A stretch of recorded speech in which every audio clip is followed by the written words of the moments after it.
You jumped right in there. You're taking the food right out of my children's mouth, and now I gotta fuck 'em hungry. You're literally to Owen J what Sherrod is to Owen J, or Voss, or Bobby, or DePaulo, or anyone else that can filter between those two. See? Get it? Because you're like an enigma machine between Opie and Jimmy. They can't communicate. Get it? What's the matter? Too real? Yes, I have an afro, but I'm the only legal gun owner with one. Race Wars on Sirius XM on the Opie channel. You know, if a podcast is broadcast in the woods and no one hears it, is it truly...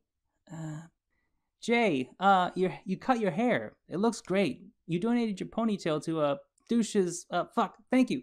Did I fuck that up? No, the Cancer Kids for Make-A-Wish. You know, what is that? Locks of douche. That's what I meant to say. Thank you. Locks of douche. So some cancer kid can, walk around for the next 6 months of his life like an asshole from the 90s. Joe DeRosa's career. It's like a family after a tornado. Both, devastated by losing their homes. Homes. Joe DeRosa looks like a drawing of an autistic child that he makes in therapy of a guy that tries to fuck his mom. I don't even know what that means, but it's hilarious, and probably true. Joe DeRosa stopped being friends with me because, well, he was worried about what his black friends would think. And of course, I've been trying to say for years that black people don't think. Since the Opie and Anthony show was built upon a foundation of ruthlessly making fun of other people, the ONA fanbase immediately began mocking Anthony for bombing. Most people would assume that a shock jock who spent decades insulting people in the most obscene and vile ways would be able to handle his fans roasting him for a failed stand-up set. Especially when you consider that one of his main talking points during the Greg Show saga was Opie's inability to handle jokes or criticism. Instead of rolling with the punches, Ant became incredibly defensive. He not only refused to admit that he bombed at a Big J roast, but threatened to release the personal information of someone who made fun of him on Twitter, fueling concerns that Anthony could use the information of his subscribers to dock those who angered or disagreed with him.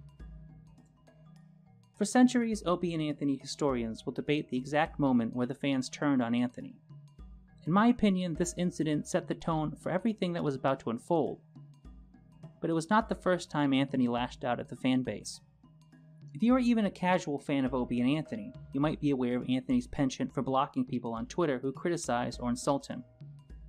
If you are a more hardcore fan, you might be familiar with Pal Talk. Contrary to popular belief, the chat service wasn't just Anthony's hunting ground for teenage poontang. It enabled visual communication between the fans and O&A. It also had a reputation as a safe space for Anthony, where fans vocalizing negative opinions were quickly blocked. Unless you were active on Opie and Anthony message boards 20 years ago, there might be some events you were unaware of. Most of these sites are now long defunct. The few that remain are windows into the past. As with Jason Genova, it's nearly impossible to talk about the Opie and Anthony fan sites without doing a separate documentary, because they are a topic in and of themselves with their own sprawling lore and bizarre characters. They were created by passionate individuals during a time when the internet was gaining massive mainstream appeal. Many of these people knew each other in real life, occasionally well enough to have orgies apparently. Initially called the O&A Army, complete with people LARPing as generals, these fans would later be dubbed the Pests. The fans that emerged from this initial grassroots movement were highly dedicated and often took part in embarrassing live events like the Million Pest March, to protest Howard Stern signing with Sirius Satellite Radio. Possibly the most infamous exploit of the Pests was the assault on the media, which involved interrupting live TV broadcasts while promoting the Opie and Anthony show. The campaign led to one reporter being fired for cursing on live TV. What the fuck is your problem, man? Sorry about that distraction before. Another reporter suffered hearing damage after a pest blew an air horn in his vicinity. Opie and Anthony were more than happy to use this group of loyal fans for their own ends, such as attacking other radio shows by overwhelming their phone lines, or brigading their message boards. Anthony was quite active on the sites the Pest frequented, which brings us to the entire reason we took this detour. There are various accounts of what we're going to discuss, but they all share enough common ground and corroborating evidence to form a solid picture of what happened. In July 1999, Opie and Anthony staged a bit where they were going to boil a lobster if a girl didn't come to the studio for some shenanigans. One female fan appeared on the show and by all accounts performed oral sex on a crew member named Spaz. It appears that audio of the event is no longer available on the internet, but some of the aftermath remains. Oh, Melinda's on the line? Melinda! Hello? Hey, what's up? How you doing? All right. How you feeling 24 hours later? Fine. Yeah? Yes. Well, Kevin's running around here with a huge smile on his face. Is he? I think you really made his life, I think. His life. Hey, anything I could do for the team. There you go. So tell me how today went for you. Anyone recognize you? What's going on? Well, my sister and my mother found out. Uh-oh. And no, they were very happy for me. They were very happy that I actually got to come down and do this for you guys. And Your mom was happy that you came down and spent 7 minutes in a closet with a complete stranger? no, she was happy that I came down and took my clothes off. Oh, okay. Well, so were we. Why would your mom be happy at that? Because she knows I wanted to do it for a long time. How old's your mom? 51. Would she get naked too? I don't know. You'd have to ask her. Hope he's into the upper demos, as they call it. 51's getting up there, but... Wow, that's cool. So she had no problem with it, huh? No, none at all. A lot of people are amazed that you spent 7 to 12 minutes in a closet with a complete stranger to save a lobster. Yeah, well, that's me. This girl was none other than Melinda, the woman who led to the rift between O and A that ultimately ended their friendship. Despite being an edgy shock jock, Anthony was apparently sensitive about the fact that his main squeeze performed fellatio on a crew member to save a lobster's life. Through his moderator powers and status on message boards, he had posts removed and users banned for mentioning Lobster Girl. It was a highly controversial issue in its day, and some fans still hold a grudge against Anthony and Whackback.com for the campaign of censorship. But censoring other people is in opposition to the pro-free speech stance Anthony has taken publicly for years. Which brings us to another one of Anthony's behavioral patterns: his hypocrisy. Anthony did eventually admit that he orchestrated the Lobster Girl cover-up, but tried to portray the prolonged campaign of censorship as a simple misunderstanding of early message boards. By the time he wrote this explanation, he was fired from SiriusXM for Wrong Thing, and had been publicly railing against political correctness for decades. He knows what censorship is, but he always had a double standard when it came to free speech. Anthony fought for his freedom of speech, but there are different rules for other people. If you say something Anthony doesn't like, he will use whatever means he has to shut you up. He'll block you, ban you, and even try to get your website taken down. If you mock his bad roast set the way he mocked people on the radio for years, he'll try to get your personal information. In his video on Wings of Redemption, Mr. Medicare described the negative feedback loop that causes fans to turn against the entertainers they enjoy. This helps to create a cycle of alienation, a self-feeding loop that grows larger and larger, where a content creator turns on their audience. The audience then turns to trolling and retaliation. That trolling leads to more aberrant behavior, and that aberrant behavior alienates the audience even more. And as the cycle continues to spin around and around and around again, that particular YouTuber begins to lose a grip on reality. They stop seeing the situation for what it is and begin to attribute all sorts of meanings to it, all of which are further and further from the actual truth. All of those elements are present in the story of Anthony Cumia. He had a devoted fan base that would follow any subject he created. All he needed to do was endure a fraction of the abuse he dealt to other people over the years. Instead, Anthony directly attacked the audience who made him successful in the first place. There were over 500 responses to this post, many pointing out how hypocritical Anthony is being. He loved the O&A Reddit when it was reveling in Greg shells, or attacking Opie and Jim. But as soon as they started picking at Anthony, we saw the emergence of anthills. Of all the comments replying to Anthony, this one in particular sums up exactly why his longtime fanbase has turned on him. Quote, "We'd much rather watch him do to other people what we're now doing to him and Opie, but they just don't fucking try." Opie is obviously pretty deep into his battle with Down syndrome, but Cumia just outright stopped trying to be funny. This sub represents a huge portion of your fanbase, Anthony. Let's be real. It's your fanbase. Like 2% of us didn't already hate Opie for years at the time of your firing. Those enablers over in our tax discussion never listened to you hang with Louis C.K. and fuck with Donald Rumsfeld about being a reptilian. They liked you on Red Eye in that Stormfront show very recently, and that's not to say that it's a political thing. It's just that they are fans that you obtained at a time in your life when all you were doing was, understandably, debating race due to the firing. But they aren't funny people. They never knew you as anything more than the mildly funny tax version of yourself. And they were a very tiny minority compared to the people who you won to your side over the years on O&A, which I don't think I need to remind you was listened to by millions. We were all Team Ant because we saw you as the guy who brought the funny like a fucking running back pushing through Opie's impenetrable wall of douchebag. This sub, your fan base, wants funny. It's like trying to hold back the tide, or block out the sun, a pockmarked cave-dwelling Batman villain. The funny will always find its way to the top. You'd clearly prefer to be on the proper side of it. Just start being funny again, get a co-host, and we'll laugh with you instead of at you, you racist, unlovable piece of garbage. Unquote. At this point in the story, Anthony still had the opportunity to reconsider the road he was traveling down. Even though he had turned on the Opie and Anthony subreddit, many were still willing to give him another chance if he would simply produce the content they had grown to love over the years.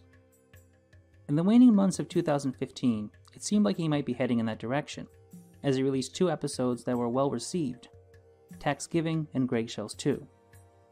This type of content was what the fans had been requesting for months. Taxgiving was stacked to the brim with funny guests that the O&A subreddit enjoyed. Greg Shells 2 came on the heels of a now infamous blow-up between Opie and Jim that was initiated when comedian Esther Koo mentioned Anthony on the O&J show. On his own show, Anthony would once again detail his problems with Opie.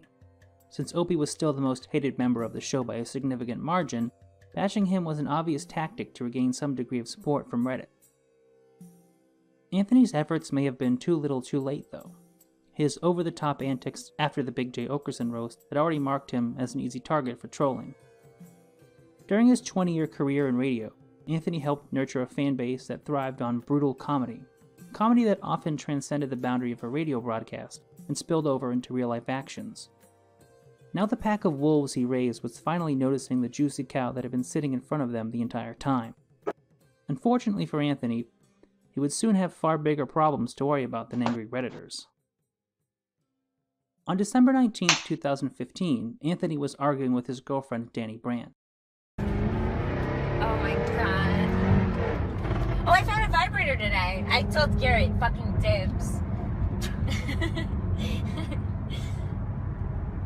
Is that what that egg thing is? No. That egg vibrates. You best believe it's What not. egg? I found an egg. No, those egg things are like fucking just for sticking your dick in. Does the egg vibrate? No. It doesn't stay egg shape. It opens up into something that you put your dick in and fucking fuck or something. What are the batteries for? Alright, that's interesting. The argument turned violent, and Brand broadcast the aftermath from her Periscope. Hi, I'm in Long Island. I got my hand broken. I'm waiting for the police to come, Where's but your... my... Oh my god, don't hit me again. hitting you? Stay away from me. I tried to call the police. He turned the phone off.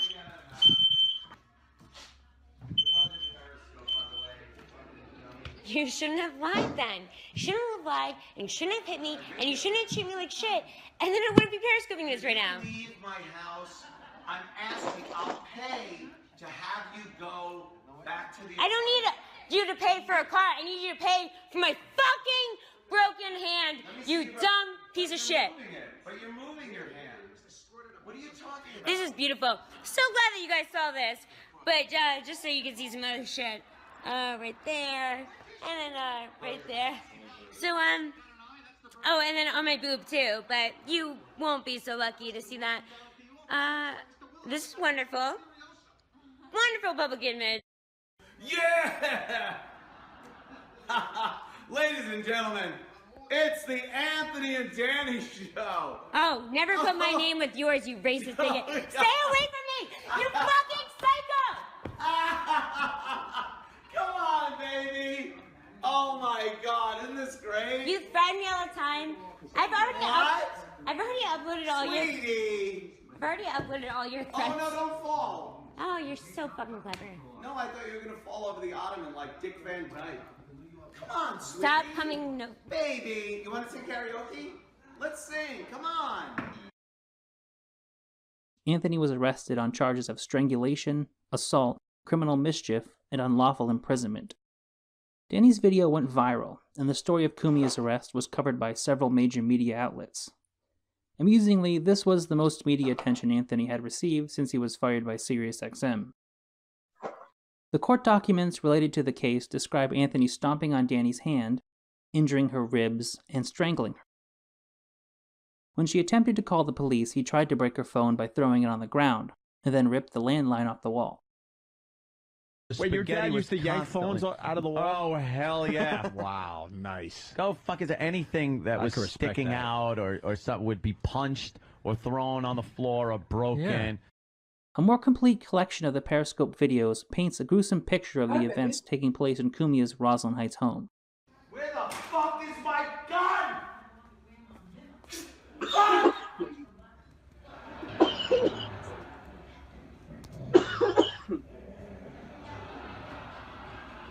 Alright. Let's fucking work this out. When's the last time you remember having it?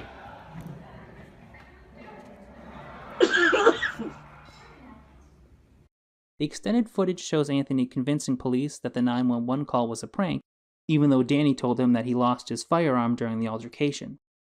How you doing? Sorry. Oh, yeah, I got it. Hi, how are you? Is that your... That's I guess, a person that I know. Yeah, who called? Oh, They can come in. Oh, I just was closing the... You guys come in, yeah. Yeah, you can come in. I was only closing the door because there's a cat, and he runs out. It's like a little Bengal cat. He runs out really quickly. All right. But everything's fine. We're just looking for his... There you go. Can I just close the door so the cat doesn't get out? It's a little tiger cat. Who called 911? I guess she did. Was it an accident or... It was an accident. Yeah, I'm so sorry. Okay. Sorry. Sorry to make you come out here. No. Yeah, we were kind of screwing around, having some fun.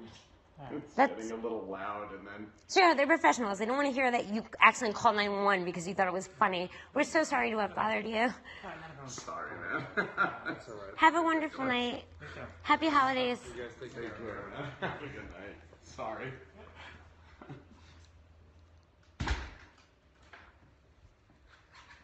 They don't want to hear that you thought it was fucking funny to call 911. No, it wasn't funny. It was just kind of a go. Where's my... By the way, what terrible police officers? My hand is the size of a fucking golf ball.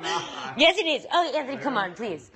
I can't believe It literally hurts to move it. actually called? Yeah, I thought you ripped the phone out of the wall before I could call. Where's, I really need to find my... Oh, well, ask the cops. Wait, don't go. What are you doing? Wait, what are you They'll help us find it. Do you need help finding your gun? Do you need help finding it? They'll help. Are you out of your mind? No, I'm just I'm showing. gonna come back, by the way, now. Really? You did that. Yes. Okay, well then you tell them you lost your gun. Beef. Tell them you lost your gun. No, stop. I'll tell them. Baby, don't say anything like that. That was really bad, because they're gonna come back. Oh, you're so worried about that. Tell them you lost your gun. Oh no, he lost to something and he thought he left it on the front porch. And I said maybe the police could help him. It's a gun, but we'll find it. It's literally a gun that we lost. You're terrible police officers that you'd walk away from someone losing a gun. I don't live in this town. You literally lost a firearm. They're terrible police officers. You've lost a gun. Could you stop this right the fuck now? The rest of the video shows the pair speaking casually about their fight while resuming the search for the missing gun. Just find that gun. That is a crazy thing to lose. It's really not good to lose your gun. Okay, Anthony, well, if you took 1 second to sober up and think about the last time you had it, you would find the it. last time I had it was, I believe, in the restaurant. Now, coming home? You had it after that. I don't know. I know you did, think I did. because I came and sat next to you, and you go, "Don't touch my gun." Like that's what I was. But, you know, the holster kind of feels... No, I think it was. No, I know it was there, because you showed it to me. During one of our ruckuses, I'm sure. It didn't fall out. It did. How would it fall out? What, you rolling and tumbling? Well, it's not meant for ruckus. What kind of... Oh, God damn it. You kicked my boobs so hard. I swear my fucking leg. Let's look. Everywhere. I don't remember hearing it. Heavy. Those are the worst cops I've ever met in my goddamn life. I told them that you lost a gun. My hand's broken. I didn't even try to hide it. I was crying. Didn't try to hide that either. I love how literally my whole body's in pain, and you have me running around your house looking for your dumb fuck gun. Even though the Opie and Anthony subreddit was on bad terms with Anthony, many still took his side on the issue, citing Danny's history of erratic behavior and the manner in which she acted during the Periscope video. On the other hand, it was also arguable that such an event was inevitable, given Anthony's history of toxic relationships. The most notorious being his ex-wife Jennifer, who Anthony started dating after she broke up with his brother Joe. Anthony admits he had no true desire to marry Jennifer, but did so simply because he thought it was the next step in his life. Anthony immediately regretted the decision, to the degree that he cried himself to sleep on their wedding night. The relationship was miserable, but Anthony's fear of conflict prevented him from rocking the boat. This went to the extreme of even faking orgasms with Jennifer, so that he wouldn't get her pregnant. That's why I would go like, oh, and not be done. But wouldn't she figure it out later? That you were faking? Oh, hell yeah. With the ex? I didn't want her pregnant. What are you kidding? You were pretending? Yeah. To try to make God. I guess you could say pretending to try to make one. Make her pregnant. He was standing outside of a fire just pointing a hose yelling whoosh. Eventually, they separated, and the divorce was settled out of court when Jennifer began to discuss aspects of their sex life. Anthony would spend the next 10 years paying a multi-million-dollar settlement to his ex-wife. Anthony's relationship with traffic reporter Jill Nicolini saw the pair courting each other through their respective media platforms. The two broke up after Jill learned Anthony was having sex with another woman. Jill held Anthony's car hostage and burned the other girl's possessions in a fire pit, allegedly including the ashes of the girl's dead grandfather.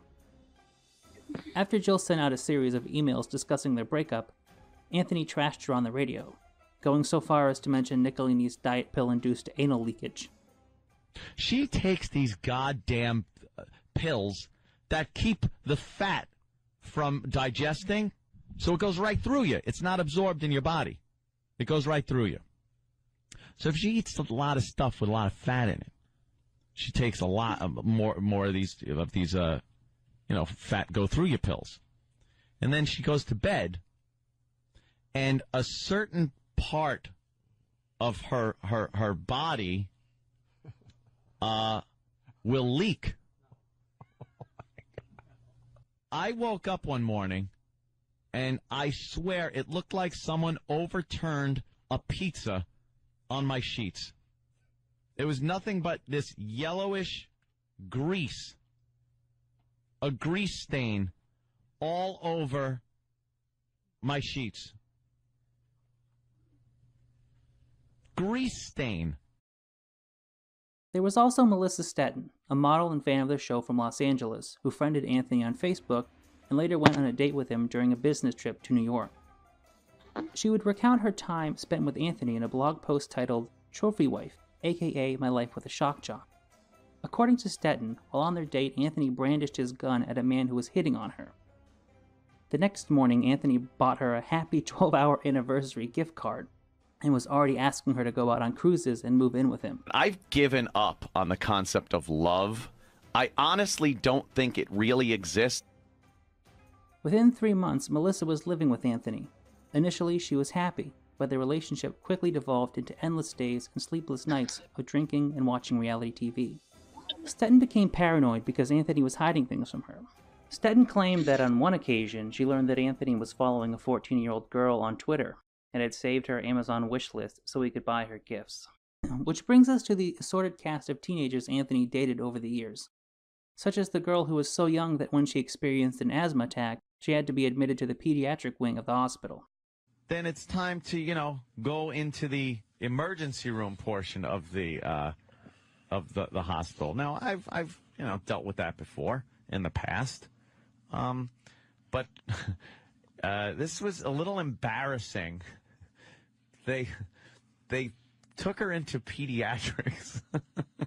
Oh my God. Do you know there's a whole nother emergency room for pediatrics? Oh my God. And they brought her in there, and there's I can't even. There's little paintings on the walls and paper like ducks and stuff all over the place. I can't even look at. And there's little kids walking around. And a baby was crying, and she's in pediatrics, and the doctor asked me, like, you know, oh, okay, who are you? And I'm just like, a friend. I'm a friend. I've never felt like the creep that I know I am, but I've never actually felt it. Who are you? A friend. A friend. I'm a friend. And we can't forget the daughter of a Bill Clinton staffer that Anthony hooked up with when she was also 17 years old. To fans aware of Anthony's dating history, it wasn't exactly surprising that one of his relationships eventually turned violent. Due to Anthony's fear of conflict, it seemed more likely that he would be on the receiving end of the violence, though. Nobody expected Ant would end up kicking his girlfriend in the tits so hard it broke a rib. Either way, the incident was a goldmine of hilarity for the subreddit. Several videos are produced shortly afterward, with possibly the funniest being I Wake Up Screaming, an Anthony Cumia retrospective. Anthony Cumia allegedly went nuts and said, like I'm a fucking digger, and you are just like, oh, I'm the cute girl that just goes around Anthony's house giving away shit because he's so old. The aftermath was actually videotaped by the victim and is now going viral. You fucking psycho! Stay away from me! Wendy, stay away! Darling, light of my The light. alleged incident took place here at Cumia's posh Roslyn Heights home Saturday. He had no comment for us, but his lawyer did speak to us briefly. I believe 9/11 was perpetrated by Daffy Duck. As 2015 drew to a close, the Jocktobering of Anthony Cumia was in full swing. Before the merriment of Anthony's arrest had time to wear off, though, the drums of war were already thundering. And it would be a war the likes of which the Opie and Anthony universe had never seen before. As always, I want to thank you for watching the video, and especially those of you who like and subscribe. It really is a huge motivation to continue with the project. If you are especially interested in this series of videos, or my channel in general, I'm going to put a link to my Twitter in the description. It's a lot easier to keep people updated with the progress of videos through Twitter than through a YouTube comment section. Also, since I started making these videos, I've had various people approach me, saying they would like to support my work financially. To think that one person might want to donate a single dollar is incredible. And it means that I'm hitting something, some kind of nerve, and that makes the effort seem worthwhile. I did start a Patreon, which I will also link in the description. I just hope you enjoy what I do, and I'll see you guys next time.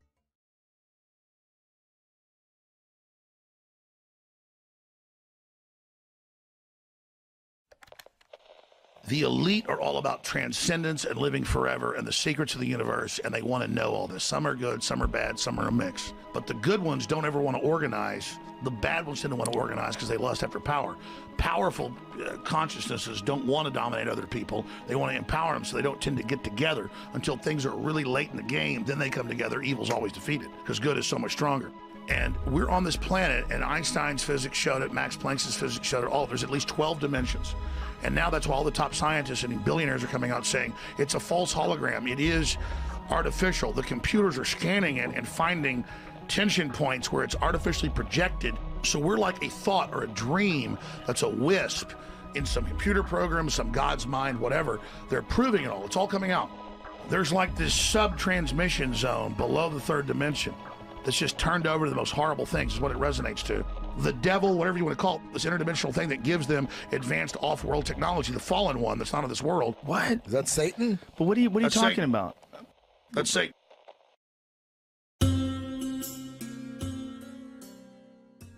In part 3 of this series, we left off with Anthony being arrested due to an altercation with his 26-year-old girlfriend, Danny Brand. While Anthony was released from jail shortly thereafter, it was undoubtedly a poor way to end 2015. Unfortunately, any high hopes he had for 2016 would quickly be dashed, as he was hit with another scandal before he could even make it out of the first week of January. In the effort to find more material worthy of mockery, the O&A fans stumbled upon something bizarre lurking on Anthony's Vine account. Evidently, Anthony didn't realize his Vine likes were public, and Redditors noticed that nearly every video Anthony liked featured young girls, such as Anthony liking a Vine from Maisie Williams, who was barely 16 at the time. There were also Vines from this girl who appears to be 13 or 14. As a fan, it can be tempting to rationalize the actions of someone who brought you years of entertainment, and you can easily find yourself playing devil's advocate. You might say, sure, that girl looks 13, but maybe she was technically of age. Maisie Williams is a little young, but 16 turns to 17. It isn't hard to dismiss individual allegations when you view them in isolation. Though, when you recognize the pattern of behavior Anthony has displayed over the years, you have to ask yourself how many times you're willing to make the same excuses. How many times can a man joke about being sexually attracted to children before you have to wonder how much of it is true? Yeah, let's go the other way now. Anthony, how young would you go? You're not going to get caught. If there were no, because I've heard this question 1,000 times, and I've heard such dishonest answers. This is such a great fucking beginning to the answer. So if there was no laws. I've heard this question, I've heard so many dishonest answers. If there were no laws, no repercussions, you're not fucking anyone up mentally, that right after it's done, the fucking Men in Black thing flashes and everyone forgets everything that happened, probably 9. 9? I'm kidding. Jesus. Look at your face. Everyone pushed back from the microphones. Bill looked at me with utter disgust. Everyone just pushed back. No, I've seen hot-ass 15-year-olds. In part 3, we discussed the blog post of Anthony Cumia's ex-girlfriend, Melissa Stetton, in which she claimed that Anthony was following a 14-year-old girl on Twitter and had saved her Amazon wish list so he could send her gifts. Anthony's defense, according to Stetton, was that the girl was a fan of the show and cute. It would be difficult to prove that Anthony's intention was to groom the girl, but it is still very unsettling for a 50-year-old man to buy a 14-year-old gifts from Amazon. And this is only one piece of the puzzle. Another piece would be this clip where Anthony discusses his sexual attraction to the underage girls on the Maury show. Look at this girl. Look at this girl. Question for you, Anthony. Prostitute. Yeah. There's no such thing as the law. No such thing as the law. What age do you stop yourself? 13. Even though there is something called the law, it just gets around it. Just 13 is where you stop yourself? 13. Holy shit! Jesus, that's but it's got to be the right. It's got to be the right 13. 13. What the fuck? You never seen a hot 13-year-old that is completely fuckable? I'm just thinking, you out of your mind? I'm just thinking the age. Let's be honest. You've seen 13-year-olds and gone, oh my God, she's 13? I don't know. Anthony has joked about being sexually attracted to kids on many occasions, but I fail to see how this is a joke. It sounds like a man trying to genuinely express his lust for 13-year-old girls. When the other people in the room are unwilling to admit the same, he flies into an incredulous rage that is reminiscent of pedophilia advocates. This sexophobia, this negativity, this hysteria, this witch hunt dealing with young people expressing their sexuality has been tightened down. It has been screwed so tightly that I can tell you something, young people, it's about to break. The bit only becomes funny when one of the most talented comics to ever live is able to find a humorous angle. But once Patrice leaves the studio, it sounds like Anthony tries to jump back into a discussion about his sexual attraction to 13-year-old prostitutes. Mercifully, Opie steamrolls him with a live read before they lose their jobs. You would that one there? Oh, in a second. You should be put all to sleep, over that. you piece of Be shit. all over her. You a piece of shit. All she has over her. one pubic hair that looks like a that look like a pine needle, Fucking and you pluck just that out. fucking fucker, you piece of garbage. I am out of here. I can't take this anymore. I won't fucking stand for this shit. Listen, we gotta. Jesus Christ. We gotta talk. Can I do pro flowers here, or we have to do it within the? She says she wants 3 kids, but she's 13. See, she's 13. Hey, That's what I'm talking about. Exclusive last chance for And I have our nothing radio on my hard drive, so leave me alone. listeners. There was also the bizarre case of a man who goes by the name of Kurt Love. He was a frequent forum goer and pal talker, but is perhaps best known for his relationship with musician Daniel Bobo Curlin. There is one problem though. Kurt Love's real name is Jeff Hollander, and he is a registered sex offender who was convicted of beating and forcibly sodomizing a 12-year-old girl in 1996. According to former Opie and Anthony producer Daniel Ben David, Kurt Love was a regular guest at Anthony's home, known as the Compound. Danny has levied many other serious accusations against Anthony and the individuals who congregate at the Compound. However, there is too little supporting evidence to include these allegations in this documentary. In fairness to Anthony, it should also be noted that Danny has a history of mental instability. He still argues that he lost a game of Guitar Hero 10 years ago because of an out-of-sync audio feed. On the other hand, Danny was, for a time, one of Anthony's closest personal friends, and undoubtedly holds a great degree of insight into events that took place behind closed doors at the Compound. Whether you take Danny at his word, or assume that Kumia must have been unaware of Hollander's past, there is no denying that Anthony is involved in a worrying amount of scandals related to pedophilia. Perhaps the crowning jewel of such scandals were the events surrounding a certain Twitter user by the name of Self-Cutting Girl. The user presented itself as the account of a 14 to 15-year-old girl named Alyssa, who would tweet about the Opie and Anthony show. Alyssa was apparently quite well known during the period of time from 2012 to 2013, well enough that the account corresponded with many members of the show and staff. Eventually, it was discovered that Self-Cutting Girl was in fact a middle-aged man. After this information came to light, Anthony brought the Self-Cutting Girl situation up on air. Wow. Well, we got some Obama talking, and we have the North Dakota news anchor. Everyone's talking about this dummy today. Oh, did you see the catfish from the fan of the show? That Self-Cutter Girl? No. That you were talking about? 39-year-old guy from fucking from Wait, what are you talking Michigan. about?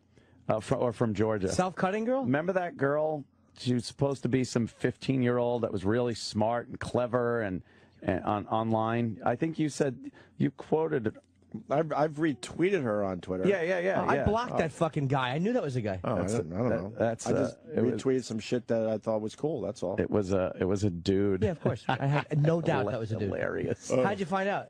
Because I guess another guy on Twitter sent an investigator thing. I think that the guy was going to have some kind of let this girl help him at some kind of a trade show thing. Right, it was a business related. Yeah, so in that fact, I guess he decided, well, I better check out who this is and if there's any issues kind of beforehand. eBay transaction where some names. Right. So it's like, So he's like, wait, I better. before I get into business. Yeah. No. That's the story I was told. Nah, there's. Do you think there's a different story there. Do you think the guy was trying to fuck her and she was supposed to be underage? Because I didn't remember thinking she was 15. I remember thinking she was like a 19 or 20-year-old. She never sounded like a 15-year-old. No way. Yeah. It's fucking weird. Yeah, man. Like, it's one thing to pop on and fuck with people and troll and things like that, but if you spend over a year building a whole nother life of a teen girl, that's fucking weird, man. And it's like, it's not just like flirting with people, but also making platonic friends and business relationships. Friends with girls, letting them like fucking unload their problems on you, talking about your like girly problems. It just was weird. What the fuck? There's some fucked up people out there. Yeah. For nearly a year, the story of Self-Cutting Girl went more or less cold, until it resurfaced in a truly bizarre way. In April 2014, a whackbag user by the name of Big Giant Head, who I will refer to mostly as BGH going forward, posted a lengthy reply to the original thread about Self-Cutting Girl. In his reply, Big Giant Head explained what led him to take on the role of a teenage girl and catfish a radio host, a hunter, and others. The roleplay was a way for the man to escape his crumbling personal life, being laid off, going through a divorce, and having his house foreclosed on. He created a Twitter account named Paranormal Cunt, which you will recognize from Melissa Stetton's blog post as the young girl Anthony was following on Twitter. In agreement with Stetton's story, Big Giant Head claimed he received an unsolicited MacBook from Anthony, as well as an iPad from another individual. At some point, the Paranormal Cunt account was suspended by Twitter. To continue role-playing as Alyssa, BGH made another account named Self-Cutting Girl, which is where the story starts getting really weird. Not only did Anthony retweet the Self-Cutting Girl account, but allegedly started direct messaging and texting Alyssa. A possible example of this might be seen in a tweet from user T444E of what appears to be a direct message, likely aimed at Self-Cutting Girl but sent an error to T444E. Quote, "I'm not quite obsessed with you, but I'm close. Haha. Actually, I'd love to go out to dinner with you, talk about stuff, and maybe kiss you. Winky face." Unquote. The idea seems even more plausible when you read the next tweet saying T444E made the banned list of a wealthy radio host. Over a year and a half, the LARPing session grew to include another teenage girl who was also corresponding with Anthony. The account in question appears to be Shelby's Tweets, which may also be one of the real girls Anthony claimed Self-Cutting Girl was talking to. Whether Shelby's Tweets was a real teenage girl or another catfish remains uncertain. According to BGH, he was also able to catfish another individual he referred to as the Hunter, who direct messaged Self-Cutting Girl as well, eventually asking her to sell things on eBay. BGH gave the Hunter his address and started to receive toys to resell, as well as gifts that were intended for Alyssa. BGH also claimed the Hunter was the most creepy and overtly sexual of the people he communicated with. When the Hunter wanted to meet Alyssa in person, BGH cut communication. However, the Hunter wanted to pay Alyssa for her part in the eBay business, and that is where the charade fell apart. Like an idiot, Big Giant Head gave the Hunter a PayPal account with his real name. The Hunter's friend then reverse image searched the pictures associated with Self-Cutting Girl and found the Photobucket account of a real girl from which the pictures had been stolen. For some time, fans speculated about the identity of the Hunter, and the main suspect was Anthony's friend and producer, Keith the Cop Maresca. This led Anthony to step forward and say the Hunter was actually the host of the show The Toy Hunter. This comment is far more crucial to the story than most people realize. Over the years, many fans have doubted the validity of Big Giant Head's post, but Anthony's response confirms it to be true. The host of the Toy Hunter show mentioned by Anthony appears to be a man named Jordan Hembrow, who hosted a show on the Travel Channel literally called The Toy Hunter. Hembrow also had an extensive Twitter correspondence with Self-Cutting Girl. Some of the tweets indicate that Hembrow was looking to hire Alyssa as part of his toy-selling business. Further evidence confirming the theory that Hembrow was the Hunter can be seen in this Twitter thread, where the aforementioned Shelby's Tweets credits him for exposing Self-Cutting Girl, and Hembrow says that he did his homework, which lines up with both Big Giant Head's claims and Anthony's on-air explanation that the man who exposed Self-Cutting Girl was looking to hire Alyssa for a business venture and discovered she was really a 40-year-old man. This is where we double back to Anthony. Like any innocent person would do, he wiped his Twitter clean of references to Self-Cutting Girl. Unfortunately for Tony, there are enough breadcrumbs left over to piece together a fair amount of the story. Such as this tweet where Anthony insinuates that he will fly a 15-year-old girl out to his Long Island McMansion. That's fucking illegal. The other girl mentioned in this tweet, Apology Girl 21, is an interesting case in her own right. From what I can tell, she was the 17-year-old girl that Anthony took to his high school reunion. She is also the daughter of Jim Kennedy, who at one point served as deputy assistant to the president, among other positions, during the Bill Clinton administration. He is now the executive vice president and chief communications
Oh, fuck.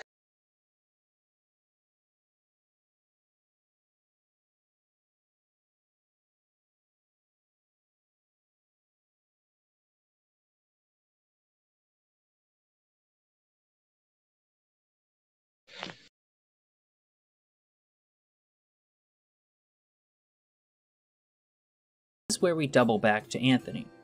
Like any innocent person would do, he wiped his Twitter clean of references to Self-Cutting Girl. Unfortunately for Tony, there are enough breadcrumbs left over to piece together a fair amount of the story. Such as this tweet where Anthony insinuates that he will fly a 15-year-old girl out to his Long Island McMansion. That's fucking illegal. The other girl mentioned in this tweet, Apology Girl 21, is an interesting case in her own right. From what I can tell, she was the 17-year-old girl that Anthony took to his high school reunion. She is also the daughter of Jim Kennedy, who at one point served as Deputy Assistant to the President, among other positions, during the Bill Clinton administration. He is now the Executive Vice President.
The elite are all about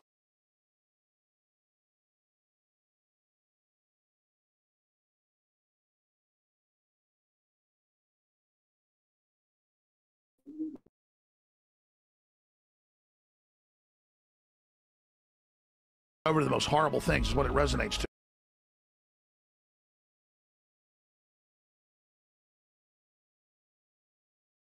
now that I think about it. Most people would just say they've never had sex with anyone who was underage. Scratch that. Most people don't have to regularly defend themselves.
Coke with it.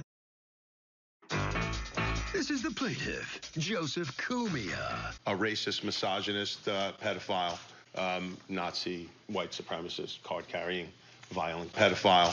A pedophile. Sitting in Los Angeles jail. And Anthony says there's this new guy, Opie, at radio station WBAB out on Long Island. And he says he's taking in song parodies. And OJ had just had his little problem there with Nicole. So we started messing around with some songs. We were playing in a band at the time. And he came up with the words. And I produced the whole thing. When was 2U founded? We started the band about 9 years ago. This thing will go on for a while.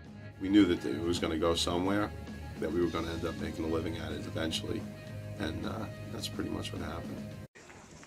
Just warn you guys right now, if it starts pouring rain, we are going to stop suddenly, and you'll see plastic bags flying around like it was a plastic bag convention. I don't know.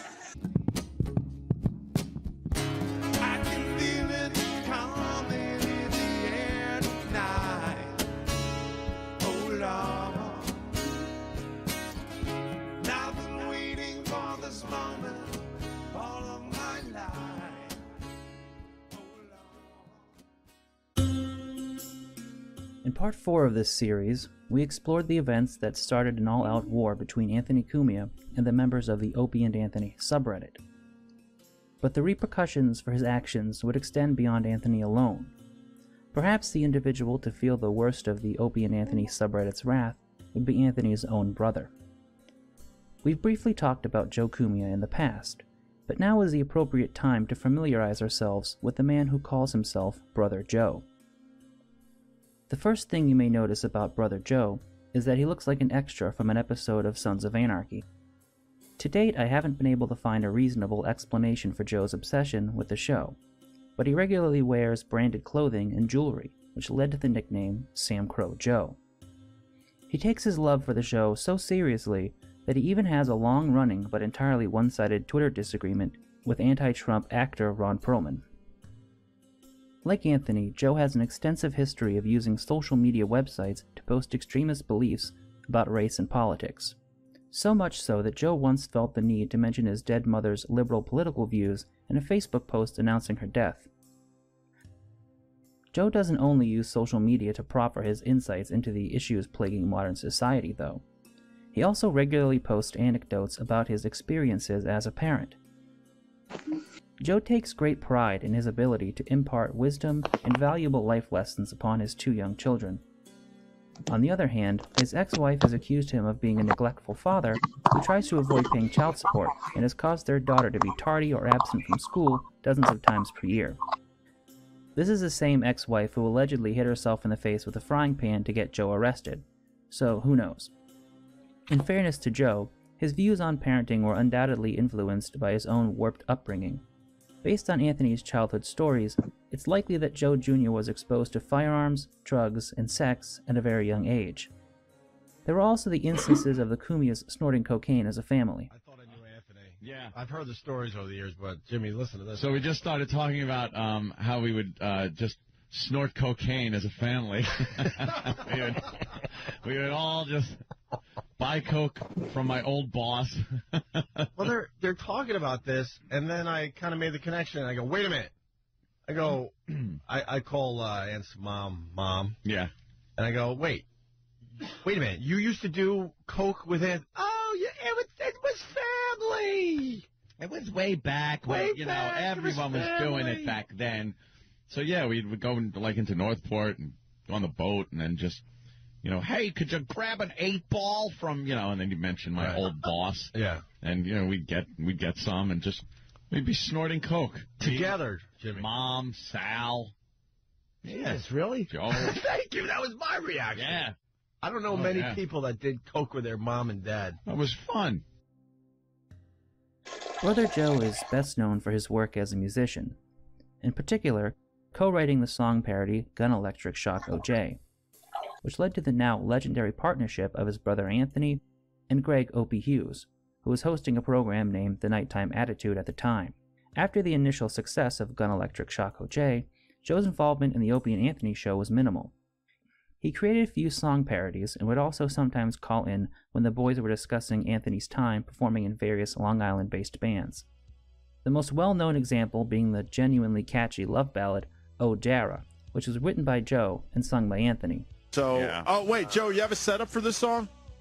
If I'm not there when you come back to me, you know why. That's the setup. That's the setup. I guess the band was going for a love ballad. Yeah, the setup for the song is I was taking real quick. I was taking flying lessons out of MacArthur Airport. There was the daughter of this flight instructor that I was absolutely smitten with, and that's pretty much what it is. I wrote a song to impress her. Oh. Coming down to a gig, so I wrote it in a pinch. Did it work? No.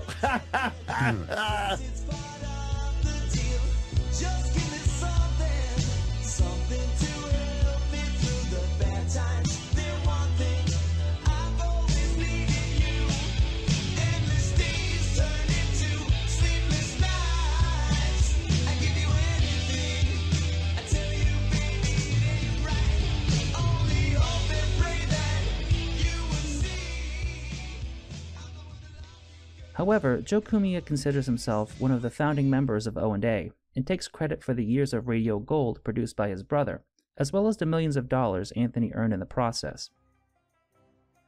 Because of a childhood agreement between the two, Joe still collects what he considers residuals for his part in the formation of the show. Apparently, Anthony pays him well enough that Joe doesn't have to work. At this point, you may be thinking that Joe Kumiya is a feckless leech who rides the coattails of his younger brother and cosplays as a member of a fictional motorcycle gang. He would be correct, but he is also the founder of multiple tribute bands, such as 2U, Almost Journey, Gimme Hendrix, Nearly Boston, and Not Quite Quiet Riot. It's up to you to figure out which of those are real and which I made up. By far, Joe's most successful project is 2U, which he describes as the world's second best U2 show.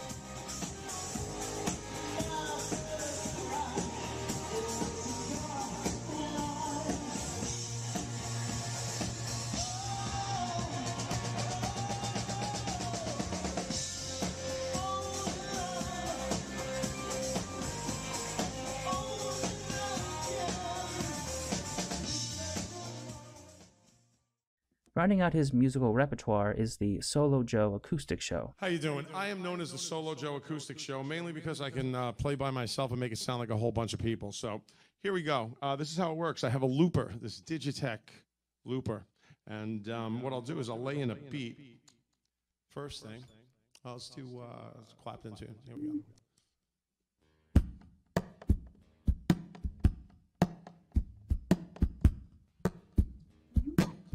And I'll layer it.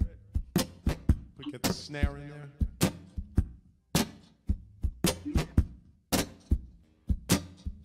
Then I put in a rhythm guitar.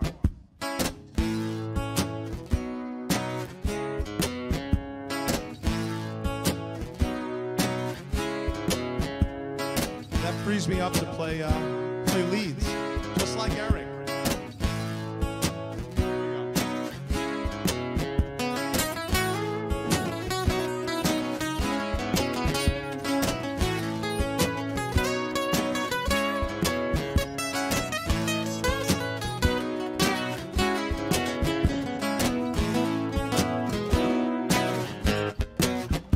What do you do when you get lonely? Nobody's waiting by your side. You've been wrong, hiding out too long. You know it's just a foolish pride, playing love. Got me on my knees,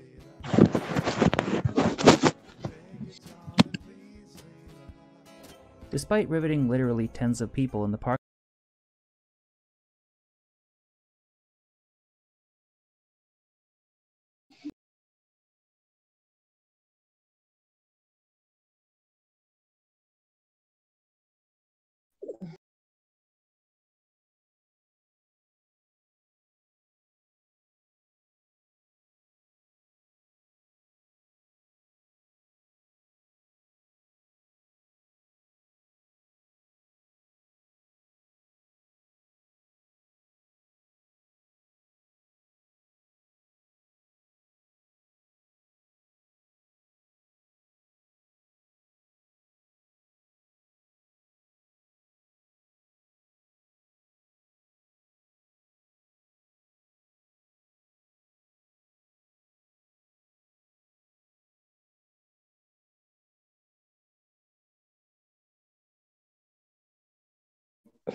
been wrong, hiding out too long.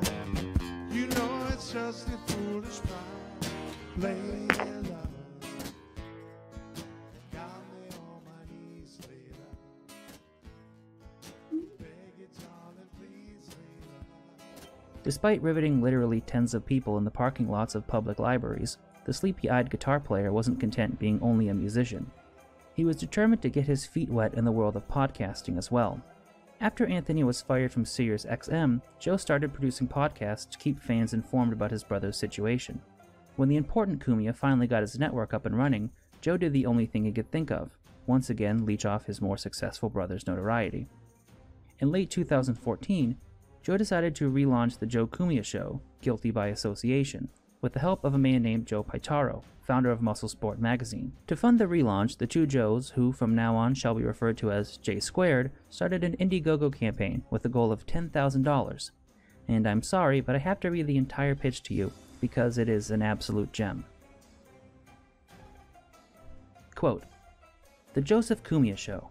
It began as a hobby for musician Joe Cumia to jump onto his webcam and do a video podcast from his home studio, giving people updates on his brother's situation. After being terminated by Sirius XM satellite radio in July, one half of the Opie and Anthony show was putting together a show of his own, and the fans, known as the O&A Pests, were chomping at the bit for some inside information. Once the Anthony Cumia show was launched, the man known to the fans as Brother Joe was using part of his broadcast as a weekly recap of Ant's show, but also bringing in some original elements and memories from some O&A bits and songs from the past. An avid O&A fan named Joe Pitaro, a journalist and radio/TV host, and regular viewer of both the Cumia brothers' shows, experienced one of those holy shit moments when he thought of bringing some elements from his own radio show to Joe's broadcast, mainly celebrity guests. 2 phone calls and 1 meeting later, a partnership was formed. Looking to not cut any corners in making this a truly professional production, Cumia and Pitaro, since named the executive producer, are planning on bringing the O&A fans another program to call their own.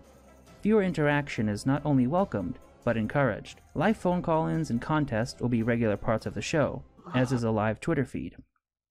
To do this properly, and make this a full-blown media outlet, doing construction in Kumia's home studio, commonly known as the Compound East, for a new set and green screen, as well as having the ability to broadcast live bands on the show, will include some incurred expenses, and an interactive website with all episodes archived with previews and recaps is also part of the plan. So, just what will it cost to subscribe to the Joseph Kumia Show? Not 1 cent, my friends. Yes, that's right. It will be absolutely free to watch live and on demand via the archives. So, to offset some of the costs of getting the show off the ground and make it the best hour of your week, we politely ask for you to contribute to this campaign and help us bring you a funny and entertaining program." Unquote. This may come as a surprise, but the relaunch was not well received. Paitaro created a thread promoting the endeavor on whackbag.com, but was met with hostility from users who noted the Kumia's history of trashing the site. He made several posts on Reddit as well, but the nature of traditional forum threads allowed Paitaro to continually keep the Joe Kumia Show topic alive, much to the chagrin of whackbag users. While Paitaro was extremely active in the threads, Brother Joe was nowhere to be found. After 40 pages and 984 posts, Joe Kumia finally made his appearance. Quote, "Haven't written a parody in years. There was one good one though, way back in '94 or so, when most of you were still shitting yourselves. It was a stupid little song called Gun Electric Shock OJ. I stood at the back door of a little local radio station called WBAB out on Long Island, and wouldn't leave until a then unknown DJ named Opie, doing the 7 to 10 p.m. evening slot, came out and took the cassette tape that Anth and painstakingly recorded into his hands, and told me he'd play it. We've done several parodies between 90 and 95 for Stern, Soupy, Bob Buckman, Chaz on WPLR, Steve Apria on Z-Rock, and a few other DJs, but that one ended up making millions of dollars for Anthony. He was always funny. Since we were kids, I was always the one with a mind for business, and the drive that he never had. Bottom line, morons, it was a concerted effort by Anthony and I to get the fuck out of waking up and busting our asses every day for a living. We did it together, as brothers and as a team. Neither of us could have done it alone. Ask him if you doubt me. Call his show and ask him. I'm not deterred by critics. If I were, I'd be a fucking bum. The entertainment business is one of the toughest fields to succeed in. Your mommies and daddies weren't bullshitting you. They told you to stay in school. Most of you did. We didn't. I certainly won't quit doing what I love because a few assholes tell me I'm bad at it. My brother was bashed daily whenever he started at a new station. Why? Because he was bad at it. He and Opie were goofing on their early selves practically right up until D-Day. As for all of my detractors and critics and douche hats that want to see me fail, I don't believe there are that many of you. I've already won. I've benefited from a partnership and a mutual agreement that was forged when Anth and I were getting free lunch in elementary school and being raised by a single mom that taught us how to say fuck you in the face of adversity. Do you really think anything you say can deter me? Say what you will. Be ignorant of the truth to suit your own agendas. For me, Anthony, and anyone who really knows us, and the incredible story that runs much deeper than the tip of the iceberg that 99% of you think of as gospel truth, you're just fodder for a good laugh over a few beers before we head to the bank to deposit the checks that you afford us. It was our plan the whole time. Just ask my brother." Unquote. Brother Joe replied to the thread many more times that night, continuing his arguments with whackbag users. Over the intervening weeks, he would post sporadically. On one occasion, he provided the vital information that his brother actually hated being called Ant and preferred Anth. As weeks turned into months and the post count climbed into the thousands, it was becoming clear that the relaunch of the Joseph Kumia Show was a failure. It was so obscure that Anthony wasn't even aware that his brother was filming a podcast and had to be informed by one of his callers. What's Joe doing? The Joe Kumia Show. Well, the guy finds it. He enjoys it. He finds it funny. Look, he's laughing.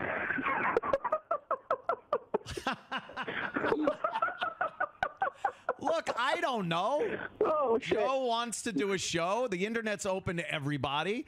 I'm happy he wants to do that. Have a little fun. Spread his wings. I haven't seen a lot of his programming because I am very busy with this program, with the preparation thereof. What is that castle? Why is he sitting in front of a castle? I tell you, I am so glad I got those plugs. Oh, look, I'm back. I'm back and live. He's talking into R2-D2's head. What is that? Yeah, let me see. We had a video shot. I got to do this thing. It's amazing. I want to show you guys something that played at the top of the show, and I think it's kind of neat. And it was online. I was able to get it online. He's Jimmy Fallon. Places. We go to vids and go to.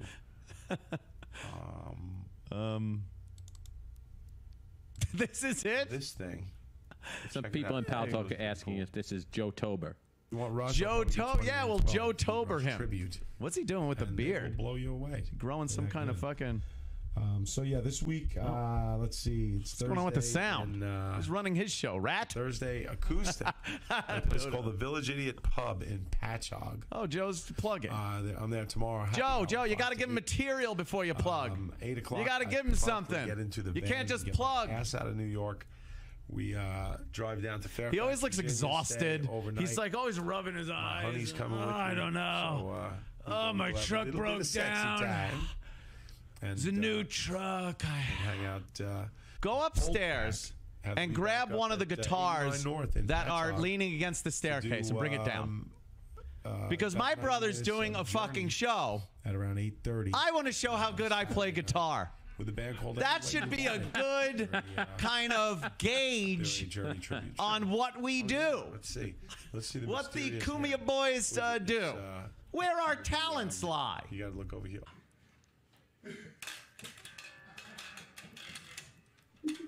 Going to the city. Got you on my mind. Got you so it's pretty. Leave it all behind. This is my decision. I'm coming home to stay the time. I'm a fool for the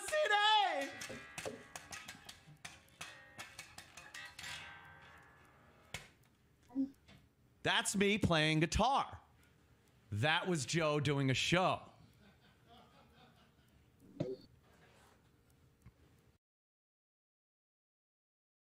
Somehow, they still managed to secure interviews with luminaries like Dr. David Duke. Unfortunately, even the Grand Wizard couldn't boost the profile of the Joseph Kumia show. Stood up against Jewish racism. I just question why the only racism we can't talk about in our society is Jewish racism. But how is this privilege? No, the privilege is Jewish privilege.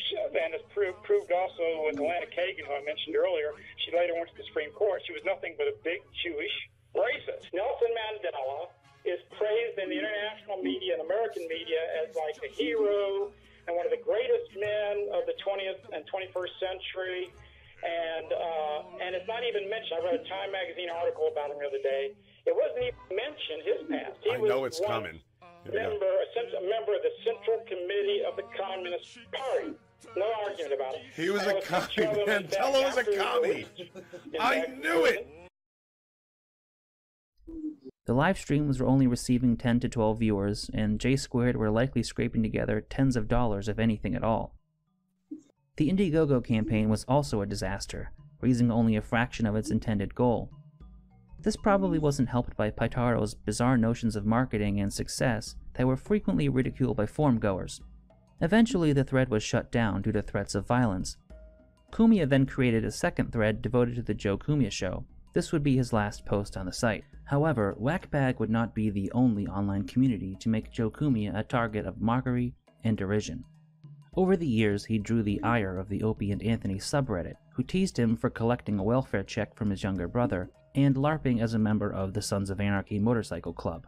Joe's tendency to respond to trolls, especially with threats of violence, further made him a target of the subreddit's harassment.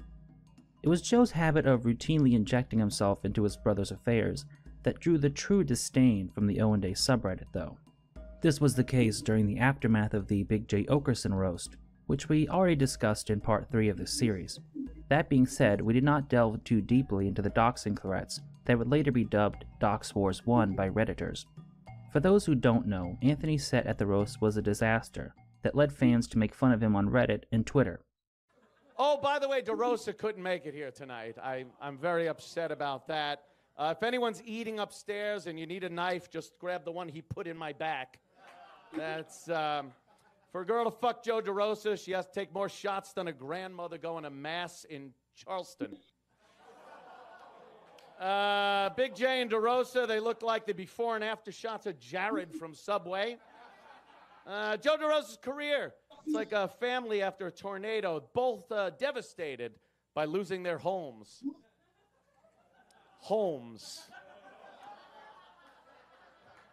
Joe DeRosa, it looks like a drawing of an autistic child that he makes in therapy of a guy that tries to fuck his mom.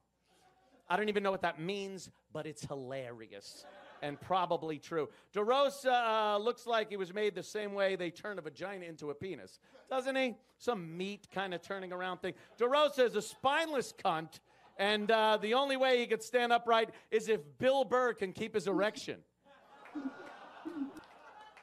Joe DeRosa stopped being friends with me because, well, he was worried about what his black friends would think. And, of course, I've been trying to say for years that black people don't think.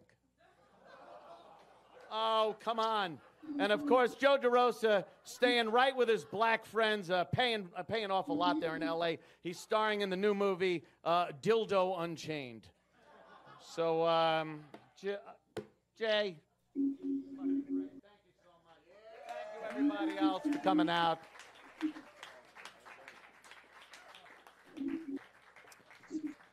That was uncomfortable.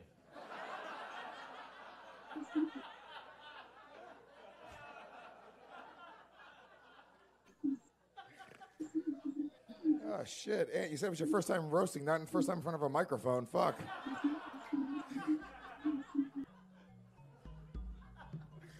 Anthony became highly defensive about his set and refused to admit that he bombed. Joe came to his little brother's defense by offering $1,000 of Anthony's money to anyone who could provide the personal information of a Twitter troll named Robert DeLanding. The blatant doxing attempt caught the attention of a longtime pest by the name of Josh Fauner. Fauner is actually a bit of an internet celebrity. A few of his personal pictures were turned into well-known memes. Josh was well known in the online pest community, initially going by the username TussleTussle69 and later the Ronin23. He even briefly made it onto the Opie and Anthony show. You're from fullblownaids.com? Yep, yeah, TussleTussle69 from fullblownaids.com. TussleTussle69? TussleTussle69. Yeah. It's very obvious you're a big boy. How much you weigh there, sir? I weigh about 380. 380? Yep. And you're about 6'3", 6'4". Yeah.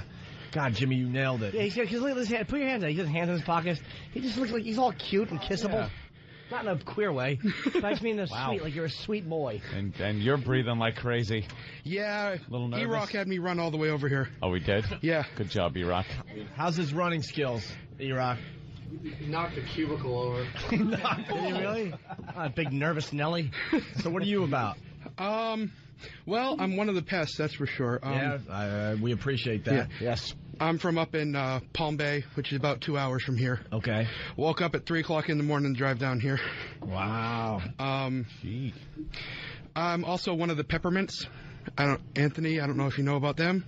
The peppermints. You have Dugout Doug do some tasks for you every now and then. We find information out. Oh, yeah, they're good. They're like the intelligence portion of... And I was also blessed to be able to do the first peppermints delivery.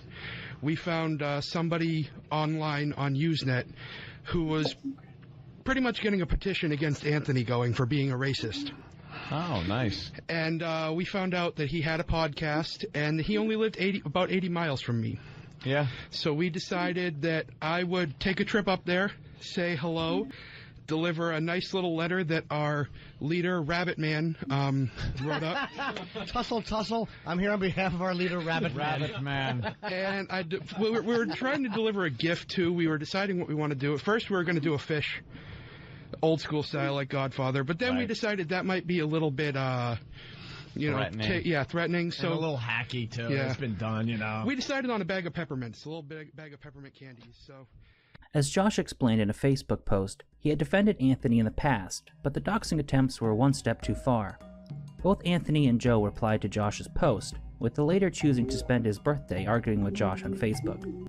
Ultimately, Joe implied that he would find Fauner's address and shoot him. In part 3 of this series, I argued that the fallout from the Big J. Okerson roast was the moment the subreddit turned on Anthony. arguably it was also the moment the subreddit's hatred was galvanized against Joe Cumia. It would take some time for the effect to be felt, but it would be tremendous.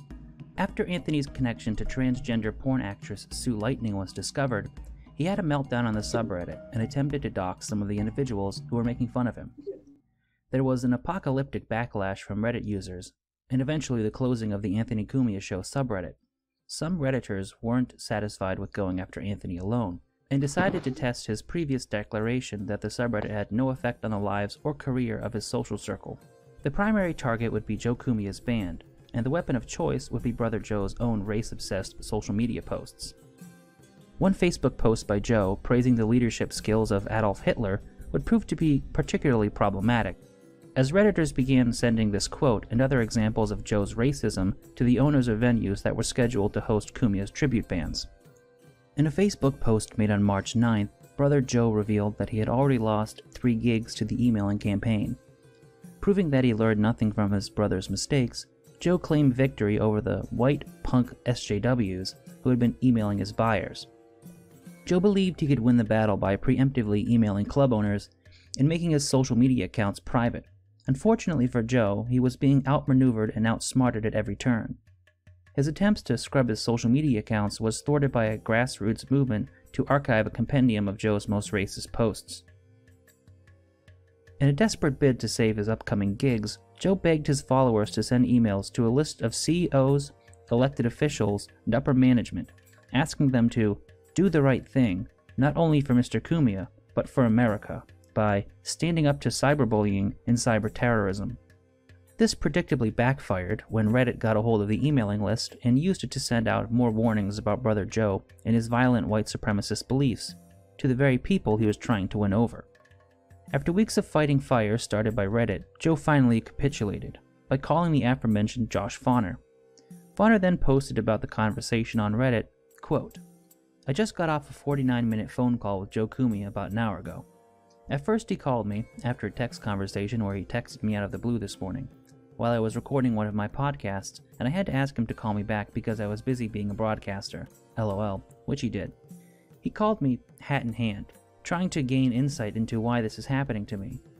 He's lost so many gigs he's panicking, so he called who I believe to be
after a text conversation where he texted me out of the blue this morning, while I was recording one of my podcasts, and I had to ask him to call me back because I was busy being a broadcaster, LOL, which he did.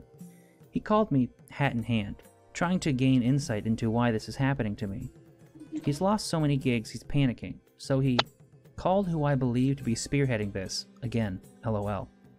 I just spent an hour explaining how the internet works to a 57-year-old man. I just spent an hour explaining a 50-year-old man's public image to him. I mean, he gains a modicum of respect from me for coming to me like he did, but still, this definitely means we won, ladies and gentlemen. So, here's what I propose. And naturally, I'm just another dumb poster who has zero say what any of you do. Lay off him for a bit. He waved the white flag to me. Let's see if what I said to him got through to him. Let's see if we can rehab Joe Cumia, too. Edit, for those asking for proof, those that can see Joe's tweets can see this. Here's a screenshot. Unquote. Joe further waved the white flag by posting a long-winded and groveling comment that all but begged Reddit for mercy. The comment was deleted, but thankfully a Reddit user preserved it through Pastebin. Joe would try to claim that his tweets were taken out of context, before questioning the motivation of those who got his gigs canceled. Quote, "My question is simply, why? I've had some hot-headed moments on this sub, and I may have come across as a cunt to those who don't care enough to look any deeper than the last post that bashed me. Then, when I become enraged, I'd come off like a butthurt faggot. But I still don't understand why anyone would care to fuck up the real life of a 57-year-old father and husband, practically, who has responsibilities and has never done anything to fuck you over personally.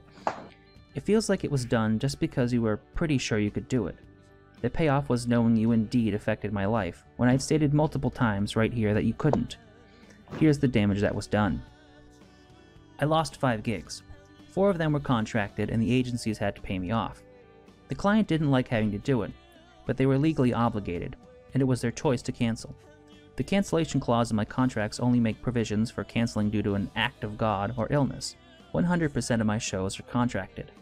Many of you think that I do this band thing like a kid having fun on weekends. I don't. It's a business that's been in existence for 20 years, so the damage done was tangible, but not as substantial as some of you may have thought. The real damage was done when a school show we were playing for cancer research benefit was called off, because of a phone call Junkie Throwaway 88 wrote about calling the school we were playing the free show at, posted the name and number of the school here. Someone called, threatened to post negative reviews of the school on SM, and it was canceled. Detectives were involved, the school went into lockdown. The worst part was the black guy that put the whole thing together was apologetic to me for the head of the school canceling in spite of our business intentions to raise money for a charity event by playing for free.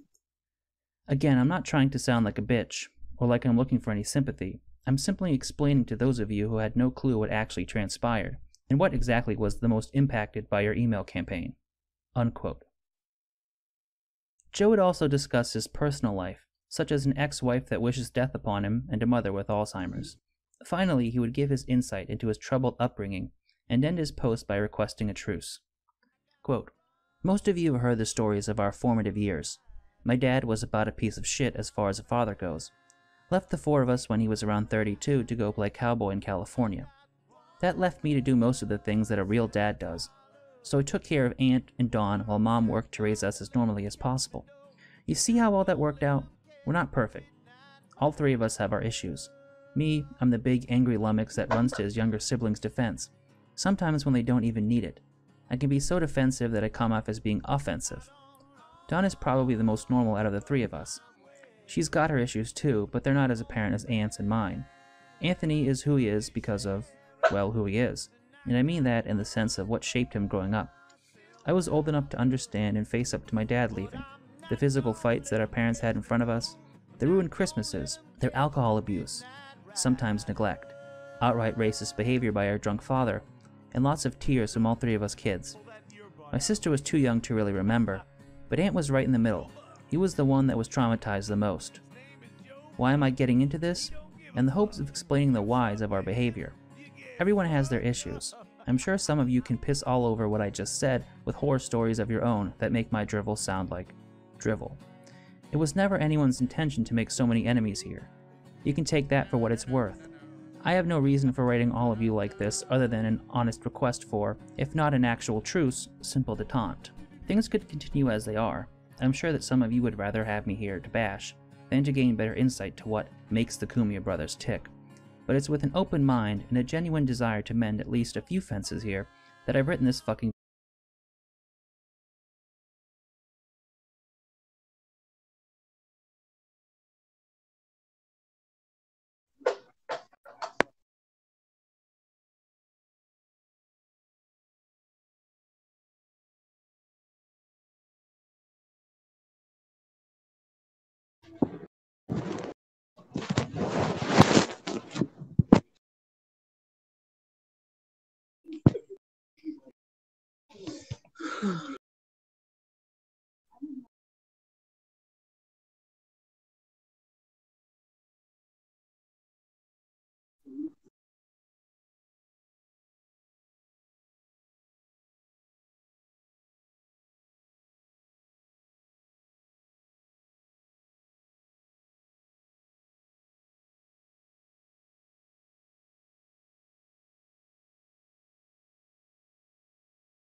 I have no reason for writing all of you like this other than an honest request for, if not an actual truce, simple detente.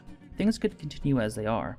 I'm sure that some of you would rather have me here to bash than to gain better insight to what makes the Cumia brothers tick. But it's with an open mind and a genuine desire to mend at least a few fences here that I've written this fucking book tonight. At the risk of fucking up everything I've said this far, and again with no malice or ill will, I wouldn't want you rabid fuckers to think I'm laying down my arms because you've given me a beating. I'm coming here with my fists unclenched and head held high to show you that I've actually learned a few valuable lessons here, and it's you that are directly responsible for that. That's all for now. Sam Crow Joe. Still cracks me up. Unquote. This was all well and good, but a closer examination reveals a few holes in Joe's story. If the tangible damage to his business was as minimal as Joe claimed, why would he come to Reddit asking for a truce? A few weeks earlier, he was threatening legal action and physical violence, but then decided to come to Reddit with his fists unclenched and head held high. Joe's account of his childhood also doesn't match up with the stories his brother told over the years. Rather than a surrogate father figure who stepped up to care for his younger siblings, Anthony portrayed Joe as a hoodlum who smuggled drugs across the country and blamed black kids for his criminal endeavors. Either way, Brother Joe's plea was ignored, and the Opie and Anthony subreddit would move away from canceling Joe's gigs in favor of new and exciting ways of embarrassing him. Sometime in mid-2016, a user named Pizza left a comment on the video of Anthony watching the Joseph Cumia show. Pizza alleged that Joe drank the spit of neighborhood children for sexual reasons.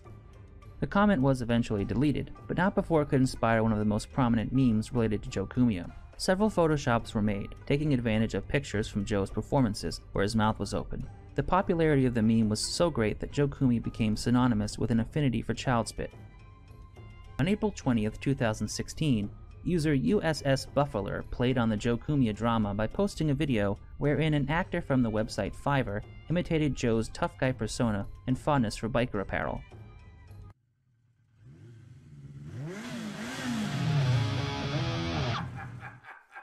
You Redditards fucked up big. You crossed every patched-in member of the Sons of Tranarchy. We told you there'd be doxing, and we weren't bluffing. Be very afraid if you're at 90 Division Avenue in Levittown, New York, because Rich Voss will be performing at Governor's on August 5th and the 6th. Peckers.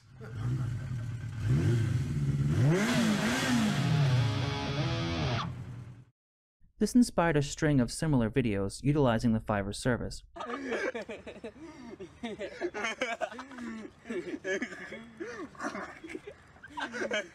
Brother Joe drank my spit.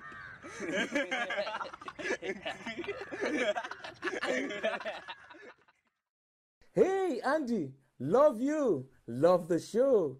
I want to thank you for your contributions to transgender and anti-domestic violence communities. Everyone, please subscribe to the Andy Cumia Show and help make the world a better place. Breakers! Hey, what's going on? I decided to make this video for the bigot, white, racist motherfucker who loves to make videos and Periscope shit for TMZ and all of that. because, you know, Andy Chuma, my dudes, man, my niggas told me to make sure I let you know you're going to be welcome real lovely into the joint, man. Soon as you touch down, fresh meat is going to be, you know, on and popping. Because, you know, a lot of people was like, yo, who? Anthony Truman? Why? And then I said, oh, you know the motherfucker from Andy and Opie. Then it was like light bulbs went off and shit. That's a shame, man. You're not even your own man. People won't even recognize you until somebody says Opie. Now, that's not even a name I want to be associated with. But you white racist motherfucker, I know that's how you get down. But I digress. I know you're in a bit of a situation strangling up the hooker type chick and all of that. We seen the video. I hope you see this video to let you know, don't worry. Once you inside, it's going to be all right. Niggas is going to take care of you real lovely, Andy. Oh, and before I go, I want to shout out my man Rich Voss, who's going to be doing the NA convention in Santa Clara, California. Now I'm saying March 26th, he's going to be at the Hartford Funny Bone, March 31st to April 3rd. Oh, and Andy, get that lube ready, because we just can't wait to see you on the inside, if you know what I mean. Exciting news in the works for former radio show duo Opie and Anthony. Well, Rich Voss will be performing at Helium Buffalo December 29th. Helium Buffalo? Well, what is that, like a buffalo with a high voice or something? Home run, Chippa. Take us to break. As 2016 drew on, the fervor surrounding the presidential election was approaching critical levels. Brother Joe attempted to capitalize on the hype by submitting an entry to the website Urban Dictionary. Quote, Hilaria, the verbal excrement that emanates from Hillary Clinton's mouth. I'm tired of listening to her crappy lies. She spouts pure verbal Hilaria. Unquote. When the O&A subreddit discovered this, they immediately went into action. Not only was Joe's definition downvoted into obscurity, but a new definition of Hilaria mocking Joe was submitted, and it received over 1,000 upvotes, ensuring that it would be the top definition and Joe's would be the bottom. Realizing the golden opportunity that Urban Dictionary presented, a user then posted a disparaging definition of Brother Joe. Quote, Brother Joe, person who is devoid of talent or charm, and therefore must rely on a close family member, usually a younger brother, to provide them with sustenance, shelter, and attention. Wow, I didn't realize until recently what a Brother Joe I've become. It's time to get my life together and stop being such a loser. Unquote. Thanks to Reddit, the definition amassed thousands of upvotes and became a global trend. This was a genius tactic, as Brother Joe was the way Joe Cumia had marketed himself for years, even naming his company Brother Joe Entertainment. This definition ensured that anybody searching for Brother Joe would be met with an Urban Dictionary post calling him a talentless leech. Within a month, it garnered hundreds of thousands of upvotes to become the #1 most upvoted Urban Dictionary definition of all time, and still appears as one of the first search results for Brother Joe, only being surpassed by a restaurant in Seattle. At this point, it seemed as though the Reddit community had bested Joe Cumia in every way imaginable. They got his band's gigs cancelled, forcing Joe to wave the white flag, and personally come to the subreddit asking for a truce. They made his name synonymous with imbibing child saliva, only to outdo themselves and make Joe's name so synonymous with being a leech that it became a global trend. How could Reddit outdo itself again? It started with a thread posted by user Killa Coon, member of the rap group Diet Crack. This Killer Coon introducing you to Diet Crack, this right rap, this shit here, you wanna buy the set, you don't drug deal and wanna buy back, so sip your lip, trick your hip with quickness, I rip with misfits and flip the script, bit, the tricks, the twist, Killa Coon asked Reddit for suggestions on how to handle an upcoming St. Patrick's Day performance by Joe's band that was going to take place in his city. On March 2nd, Killa Coon updated Reddit on the situation. Quote, Update. Looks like I'm on my way to getting my local bar to cancel 2U's performance on St. Patrick's Day. I commented on the bar's Facebook post about the event, saying how their lead member is a blatant racist, and I would be there only to chuck a beer bottle at Brother Joe's head. 5 minutes later, I get a Facebook message from the bar owner asking me to call him. I work until 5, but I messaged him a bunch of Reddit links documenting Mr. Cumia's racism. Like I said before, this is the local hipster bar, so that type of talk ain't tolerated there. So I believe I'm well on my way to getting 2U canned for St. Patty's Day. I'm doing the Lord's work here, fellas. Bow to me. Edit. Cue the SJW faggot attacks laughing my ass off. Edit. Again, it seems that y'all actually think I did anything more than just direct the owner to shit that other members of the sub put together. So in reality, whoever put together all those links to Joe's racist shit was the one who got him canned, not me. Ha ha ha. Unquote. The response to the thread was mixed. A large amount of Redditors took issue with using social justice warrior tactics against Joe. Others felt their hatred for Brother Joe overwhelmed any sense of disgust. However, nobody in the thread could predict what was coming next. Brother Joe wasn't going to take this cancellation lying down. He was going to take it to the highest court in the land, the People's Court.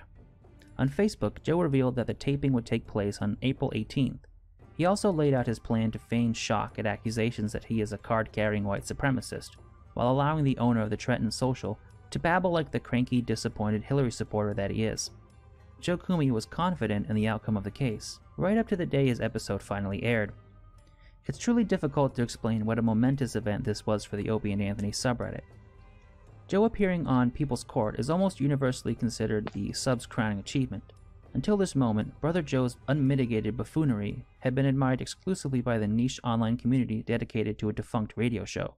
Now he was on full display for a national television audience. I've struggled to put the magic of this experience into words. So instead, I've edited together a highlight package of sorts. What's the name of your cover band? Tribute band by the name of 2U. 2U. And what do you mean by, what's a tribute band? A tribute band is a cover band that presents themselves as the original act. Oh, so they gear up and Dress up. stuff. It's half acting, Who half does musicianship. Bono? He had mentioned being informed of tweets and Facebook posts that portray me as not only a racist, but a misogynist, a homophobe, a pedophile, a card-carrying, violent white supremacist, and a myriad of other ridiculous accusations. I did a bit of investigating, and I came up with the source of those accusations, and it's an ongoing problem that I've had pertaining to online bullying and terrorist tactics. That boy was the size of a shaved silverback ape, and if you squint a little, and this is coming from your what? Twitter. Racist, misogynist, pedophile, Nazi, white supremacist, card-carrying, violent guy. That's really what it comes down to. It's an online community of people that used to be known as pests, Opie and Anthony pests. These people are still around. They still hang around. They're basically online terrorists. That's why. That's a little bit far-fetched. Being a racist is not a reason for cancellation of a contract. Racists can enter if you did say it, racists can enter contracts. I hope you're not lying under oath today.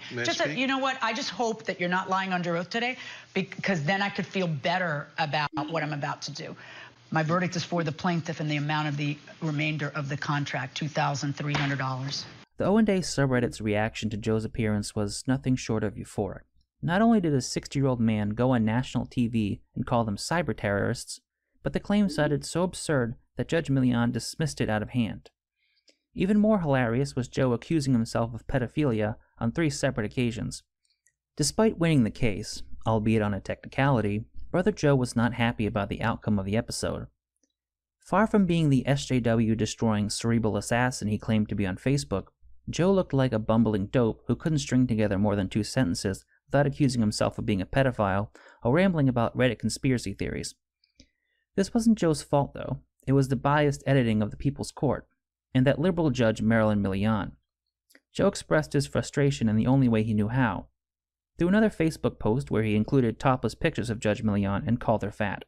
So, just to recap, a small-time rapper sent a club owner a collection of Joe's racist social media posts, which led the club owner to cancel the upcoming performance of Joe's tribute band. Joe then took the club owner to the People's Court, where he repeatedly brought up accusations of pedophilia, called the Opie and Anthony subreddit online terrorists, and still won the case because of a technicality.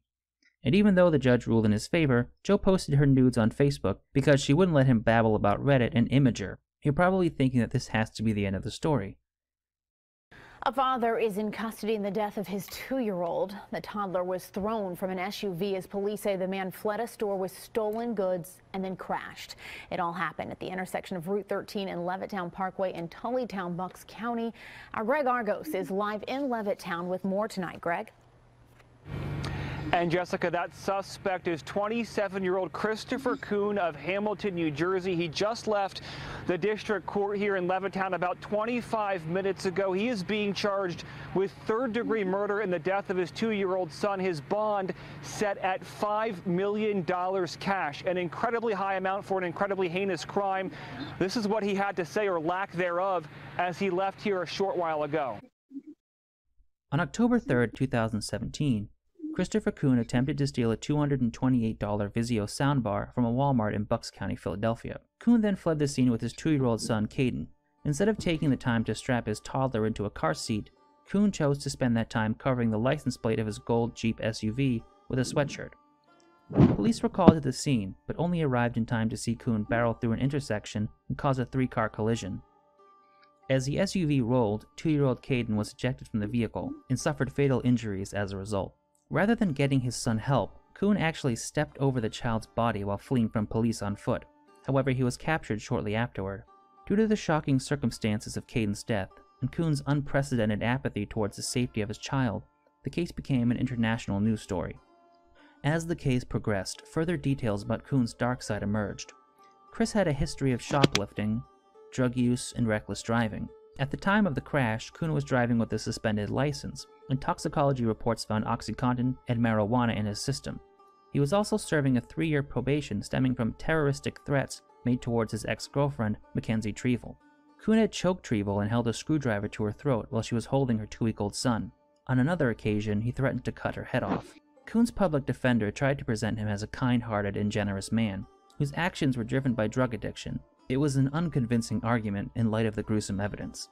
On March 28 of 2018, Judge Robert O. Baldy found Christopher Kuhn guilty of third-degree murder, as well as many additional charges.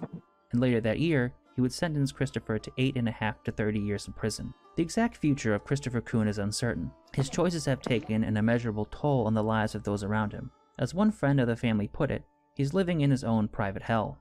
One thing is certain about Chris Kuhn, though. At least for the foreseeable future, he poses no threat to the livelihood of Joe Cumia. Though the opposite can be said of Brother Joe, because he will always be his own worst enemy. His obsession with social media will lead to more fights with trolls, more threats of doxing, and more cancelled gigs. This is the problem with Joe Cumia. He has learned nothing. I can't sugarcoat it. Joe Cumia is dumb. This could be forgivable. In some people, Joe's utter stupidity might even be endearing. If it weren't for his inflated ego and his pseudo-intellectual social media diatribes that yank words from a thesaurus and arrange them with the deft hand of a man who thinks closing a browser with Control-Alt-Delete is top-secret tech advice. That's when he isn't paying Geek Squad hundreds of dollars to update his operating system, or being scammed by people selling knockoff Chinese guitars on Facebook. Joe Cumia is the embodiment of the Dunning-Kruger effect. In his imagination, he isn't a tribute band guitar player who posts borderline retarded essays on Facebook. He's a titan thinker whose philosophical insights will be puzzled over by the libtards and Democrats for centuries to come. And in that respect, I kind of envy him. He'll never know self-doubt. He'll never criticize himself. For the rest of his days, Joe Cumia will drift through this world, confident in his purpose, his talent, and his abilities.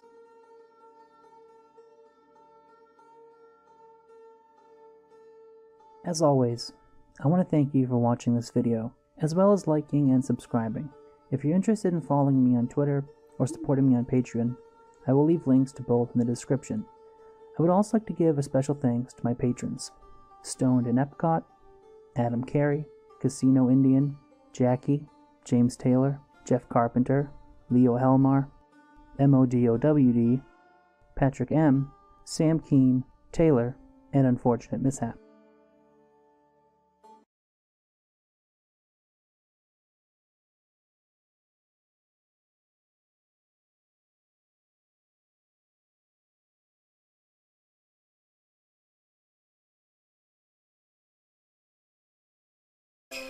Ho, ho, ho. 3 hooahs. A very Cumia Christmas. Got you gone for Christmas. bad you died of AIDS. Insert a robe joke here.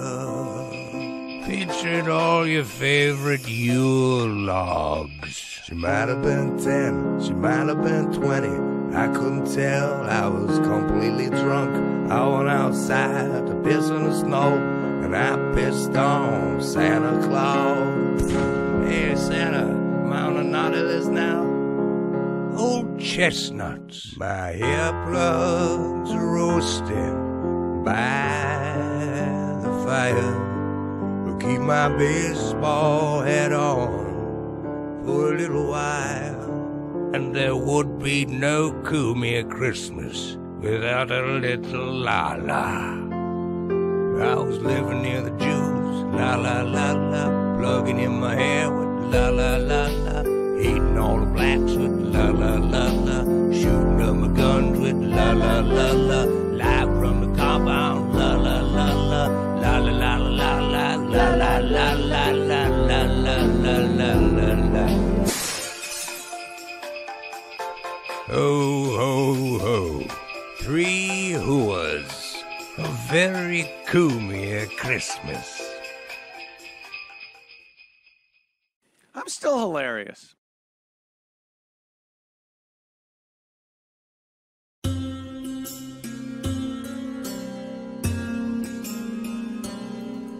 In the previous installment of this series, we took a break from covering Anthony Cumia to explore the staggering idiocy of his older brother Joe. However, the story of Anthony's battle with Reddit was far from over. When I started making this series, I thought it would last 4 episodes. But so much has happened in the last 2.5 years that I quickly realized I would need to extend the series considerably.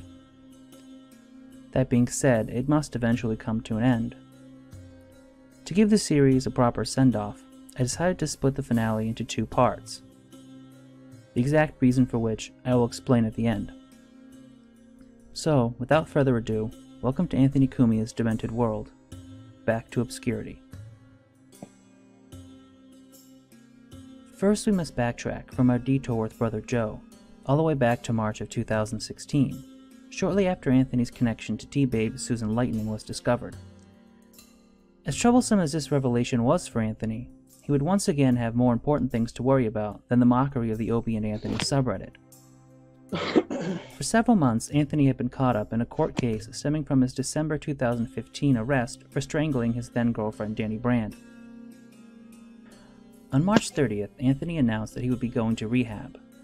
Though Keith Anthony said that the rehab stay was not court-mandated, few people other than Jim Norton actually believed that there was any genuine intent behind the decision. As Ron Bennington himself once explained to Anthony, the drinking was not the issue. I don't think an intervention would work with you. Really? Because I don't think you ever think that you bottom out. And I'm not sure even if the drinking has anything to do with it. I think the drinking is a small part of a larger sign that you got lost. You got lost somewhere along the way. I got lost? Yeah. You were the funniest out of everybody. See, now I do feel like I'm the ghost visiting. Oh, shit. You were the absolute funniest out of everyone. Uh-huh. That didn't give you pleasure.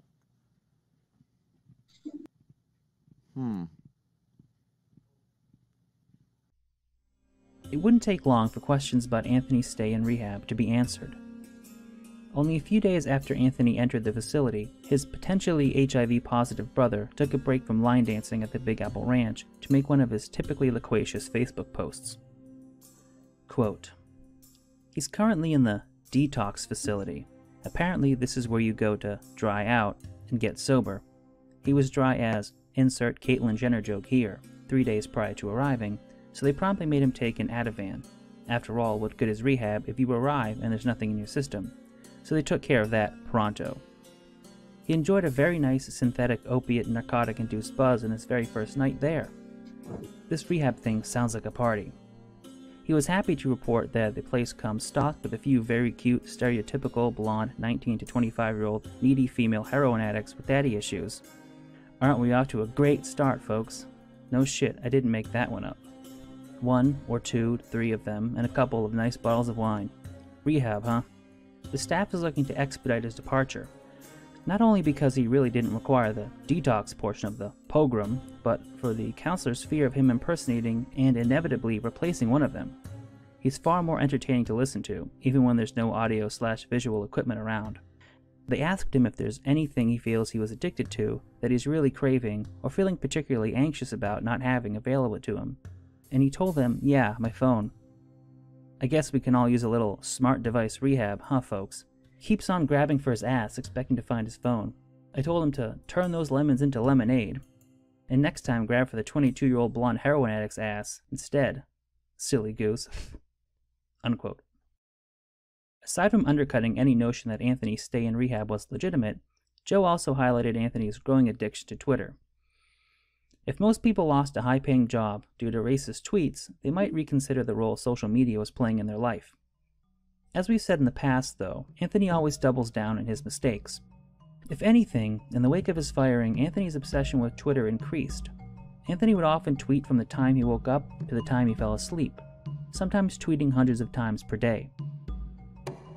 The content of his Twitter feed also became increasingly saturated by commentary on race and politics. The early morning hours were a particularly volatile time, as Anthony would typically be quite drunk by that point. And even while in rehab, he couldn't stay off Twitter. For some reason, Anthony wanted to outdumb his gay idiot brother by tweeting that he might be falling in love with a 19-year-old heroin addict. After realizing how insanely stupid this was, Anthony deleted the tweet. While Anthony was rubbing elbows with heroin-addicted teenagers, rat-toothed executive producer Keith the Cop Maresca was in the process of losing one of the most popular shows on Anthony's network. There had been tension between the Legion of Skanks and the Anthony Cumia network since at least January of 2016, as the Skanks believed the name of the network should be changed. By this point in time, Anthony's name was largely associated with racism and domestic violence. A public relations issue that was not helped when the extended clip of Danny's Periscope video was released during Anthony's stay in rehab. In May of 2016, the Anthony Cumia network rebranded itself as Compound Media, but this name may have been no better due to the association of compounds with right-wing extremist groups and racist militia movements. There was also the connection to Anthony's previous show, Live from the Compound, the logo of which bore an inarguable resemblance to a swastika. Either way, the rebranding to Compound Media had no effect on the negotiations between Keith and the Legion of Skanks. According to Louis J. Gomez, there was a less than 2% chance of Legion of Skanks renewing their contracts. We might not be re-signing with the Anthony Cumia network. But there's still a 2% chance we will. There's a small, 2%. less than 2%. It doesn't sound like there's going to be a 2% chance. Yeah, I mean, the email was pretty weird. Because I gave him a number, and then he gave me a number, and they are very, very far did he give you a apart. number? No. He actually just It was said, 2% of what we're I didn't give a number. You gave him a number. You gave him a number, and then he sent back a long, several paragraphed email that, if I was writing it, probably just could have said LOL. The way you wrote. It was essentially a long way of going. I wrote a pretty good email. I thought I was doing a very good job. The last thing I got was your response to that. Where I said, I think we're at an impasse. Never used that word before. Spell it right? Yeah, IMPASSE. Can you use it in a sentence? We have reached an impasse. We have reached an impasse. No, I don't know. Look, I enjoy your impasse. According to Keith and company, I guess, we didn't warrant any subscriptions. According to him, when we joined on board, nobody signed up for the Anthony Cumia network. Guys, do you think that's true? How many of you subscribed only for us? But it is well. I think that proves it right there. Hey, camera operators, Bobby, can you not show Lewis leading the crowd? You don't show the applause sign at a fucking. Hey, what are we gonna do to keep that cop's house if he doesn't re-sign us? Burn it down! Burn it down! Burn it down! After a year on Anthony's network, the Legion of Skanks were done with Compound Media and moved their show to Gas Digital. The night before the Skanks left the network, Keith made a post on the Compound Media subreddit, explaining that they would also be taking their archive of content with them. Quote, "Good afternoon, everyone. Just a clarification on the LOS content in last night's episode. The episode is being moved and put back up. LOS has put the episode up on YouTube as well. Our attorney has stated that contractually, as it's written, LOS has the right to their content and will be putting it up on Gas Digital. Last night's episode will be up today on Compound Media for the subscribers to view and download. The rest of the content will transition to Gas Digital. We maintain a good relationship with LOS and want to make the transition of the content for them smooth and available for viewing as soon as possible." Unquote. When Keith's lack of professionalism was pointed out in the comment section, he clarified his post by saying that Compound Media had the rights to the Legion of Skanks content, but was allowing them to move their archive to Gas Digital to maintain a good relationship. Obviously, fans were not happy that the content they spent the last year paying for was going to another network. However, this debacle is just one thread of Keith's incompetence that is woven throughout the tattered fabric of Compound Media. Even genuine fans of the network have questioned why he still has a job, despite mishandling Anthony's company at every opportunity. Some have suggested that over the last 20 years, Keith has amassed a litany of incriminating evidence against Anthony that cemented his position in the company. The more likely explanation is that Compound Media is Keith's business more than Anthony's. This isn't a far-fetched idea, considering we've seen similar scenarios with other networks like Channel Awesome. Even though The Nostalgia Critic was the website's flagship show, Doug Walker didn't own the rights to the character, and by all accounts had very little to do with the business side of the company. Those roles were left to an enigmatic but also profoundly corrupt man named Mike Michaud. Given that Anthony's own brother accused him of lacking drive or business acumen, it is entirely possible that his role in the company is ceremonial. Keith's duties at Compound Media seem to encompass everything from booking talent to securing deals with software developers. His continued presence may simply be due to the fact that the company would collapse without him. On the other hand, the alternative is the slow but inevitable death of the network, fostered by Keith's incompetence. Even though a hard reset of Compound Media's management structure would probably be the best solution, it will become increasingly obvious throughout the rest of this finale that Anthony isn't capable of making such a stand against Keith. At least for a little while, that was because he was busy standing in front of a judge. After months of endless court dates, Anthony pled guilty to third-degree assault and obstructing Danny's breathing. The plea was conditional. If Anthony completed 6 months of outpatient alcohol treatment and attended a batterer's intervention program, the charges he pled guilty to would be dropped and reduced to 2 counts of harassment, which would not carry criminal penalties or leave Kumio with a record. This is important to note because Anthony would like people to believe that he was an innocent man who was cleared of all charges against him. In reality, like the black criminals Anthony so frequently complains about, he pled guilty. Because Kumio could afford a decent lawyer, he was able to get a deal that allowed his charges to be reduced, if he completed court-ordered stop drinking and beating your girlfriend classes. While Anthony was sorting out his legal troubles, and Keith was losing one of the most popular shows on Compound Media, the O&A subreddit was unrelenting in their assault on Anthony Cumia, and fate would be on their side. We have breaking news tonight. At least 80 people are dead and dozens injured in a horrific attack in France. One witness calling the scene apocalyptic. And although no one has claimed responsibility, French officials say it does look like terrorism. Horror tonight in the French resort town of Nice.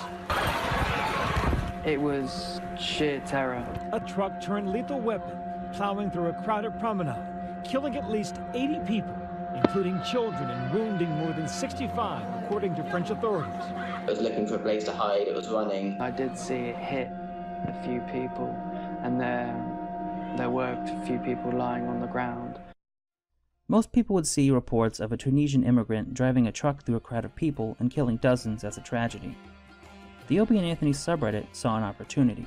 Seizing upon the uncertainty of the driver's identity, Reddit users began to spread the rumor that the Bastille Day truck attack had been perpetrated by Tunisian terrorist Antoine Cumia. Included in the tweets was a picture of Anthony from his brother's wedding, where he looks particularly Middle Eastern. The credibility of the claim was possibly bolstered by a video where Anthony wears a t-shirt like some kind of Islamic garb, while smoking a hookah and impersonating Andrew Dice Clay as a member of ISIS. Guys, how you doing? I'm over here now. I was over there with like Jesus, but now I'm over here now with Muhammad. Me, ISIS. How you doing? It's gonna be a comedy fatwa. Unbelievable. Oh, good. Good. Oh, hookah, I barely know her. Good. That's right, let me see.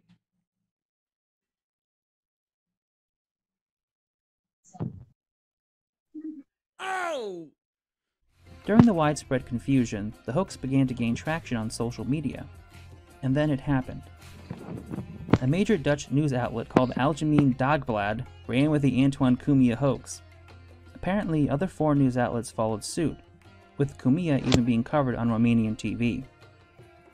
Șoferul camionului, îl vedeți în imagini pe cel care a fost identificat cel puțin până acum de poliția franceză ca fiind autorul acestui atac. Șoferul camionului a tras de volan spre grupul de români. Erau 16 români în acel moment pe faleză, în grupul în care se afla doamna Rugină, și în momentul în care i-a văzut că speriați se dau la o parte, fug, doamna Rugină și-a luat copilul în brațe și a fugit înspre plajă, a redresat camionul spre stânga și a continuat să se deplaseze cu... While the incident was a fairly short chapter in the history of the Opie and Anthony subreddit, it is still held in high regard. Alongside Brother Joe's People's Court appearance and exposing Amy Schumer for joke thievery, Antoine Cumia making international news is considered one of the high water marks of the sub. The event would also mark a tradition on the site. During any terrorist attack, Redditors would attempt to proliferate the rumor that it had been perpetrated by a Tunisian man named Antoine Cumia. While the world was still reeling from the terror of the Bastille Day truck attack, strife of another kind would grip the Opie and Anthony fan community. For some time, the uncomfortable alliance between Greg Opie Hughes and Jim Norton had been fraying. Despite the best efforts of the beloved helmsman, even Opie couldn't keep the ship off the rocks. After Anthony was famously fired for racist tweets, Jim Norton could have left with his friend to start a podcast together. Instead, Jim chose the easy money and access to celebrity photos that a serious position provided. It was a move that angered and perplexed fans at the time. Anthony and Jim were an undeniably hilarious team, while Jim had virtually no chemistry with Opie. Jim Norton's a pussy. I mean, no, he really is a pussy. He wouldn't say anything. Because he didn't want to do radio with me, but he liked the money that he was being offered from Sirius XM, right? He belonged with Anthony from the get-go. When Anthony got fired, those two were the ones that were really getting along. So Jimmy should have left and went over there with Anthony. They work well together. They're friends. But he decided to stay at Sirius, knowing he didn't want to do radio with me. But he liked the exposure, the fan base, and the amount of money they were giving him. The hostility between the two became increasingly noticeable as the show progressed. The tension would finally boil over in late 2015 due to a comment made by comedic sensation Esther Koo. Even though the friction between Opie and Jim was now common knowledge, the show would limp along for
He liked the exposure, the fan base, and the amount of money they were giving him.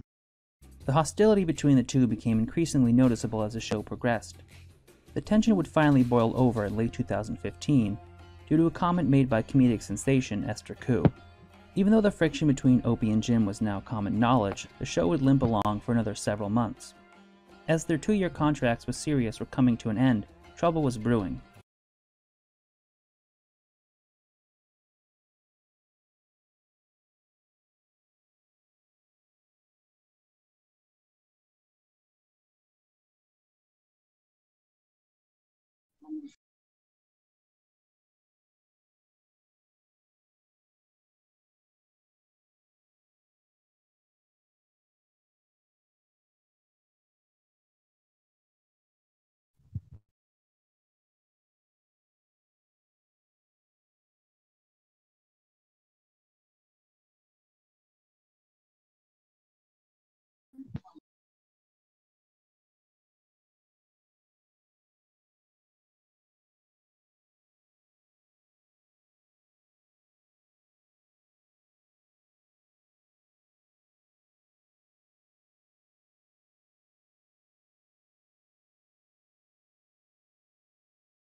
The hostility between the two became increasingly noticeable as the show progressed.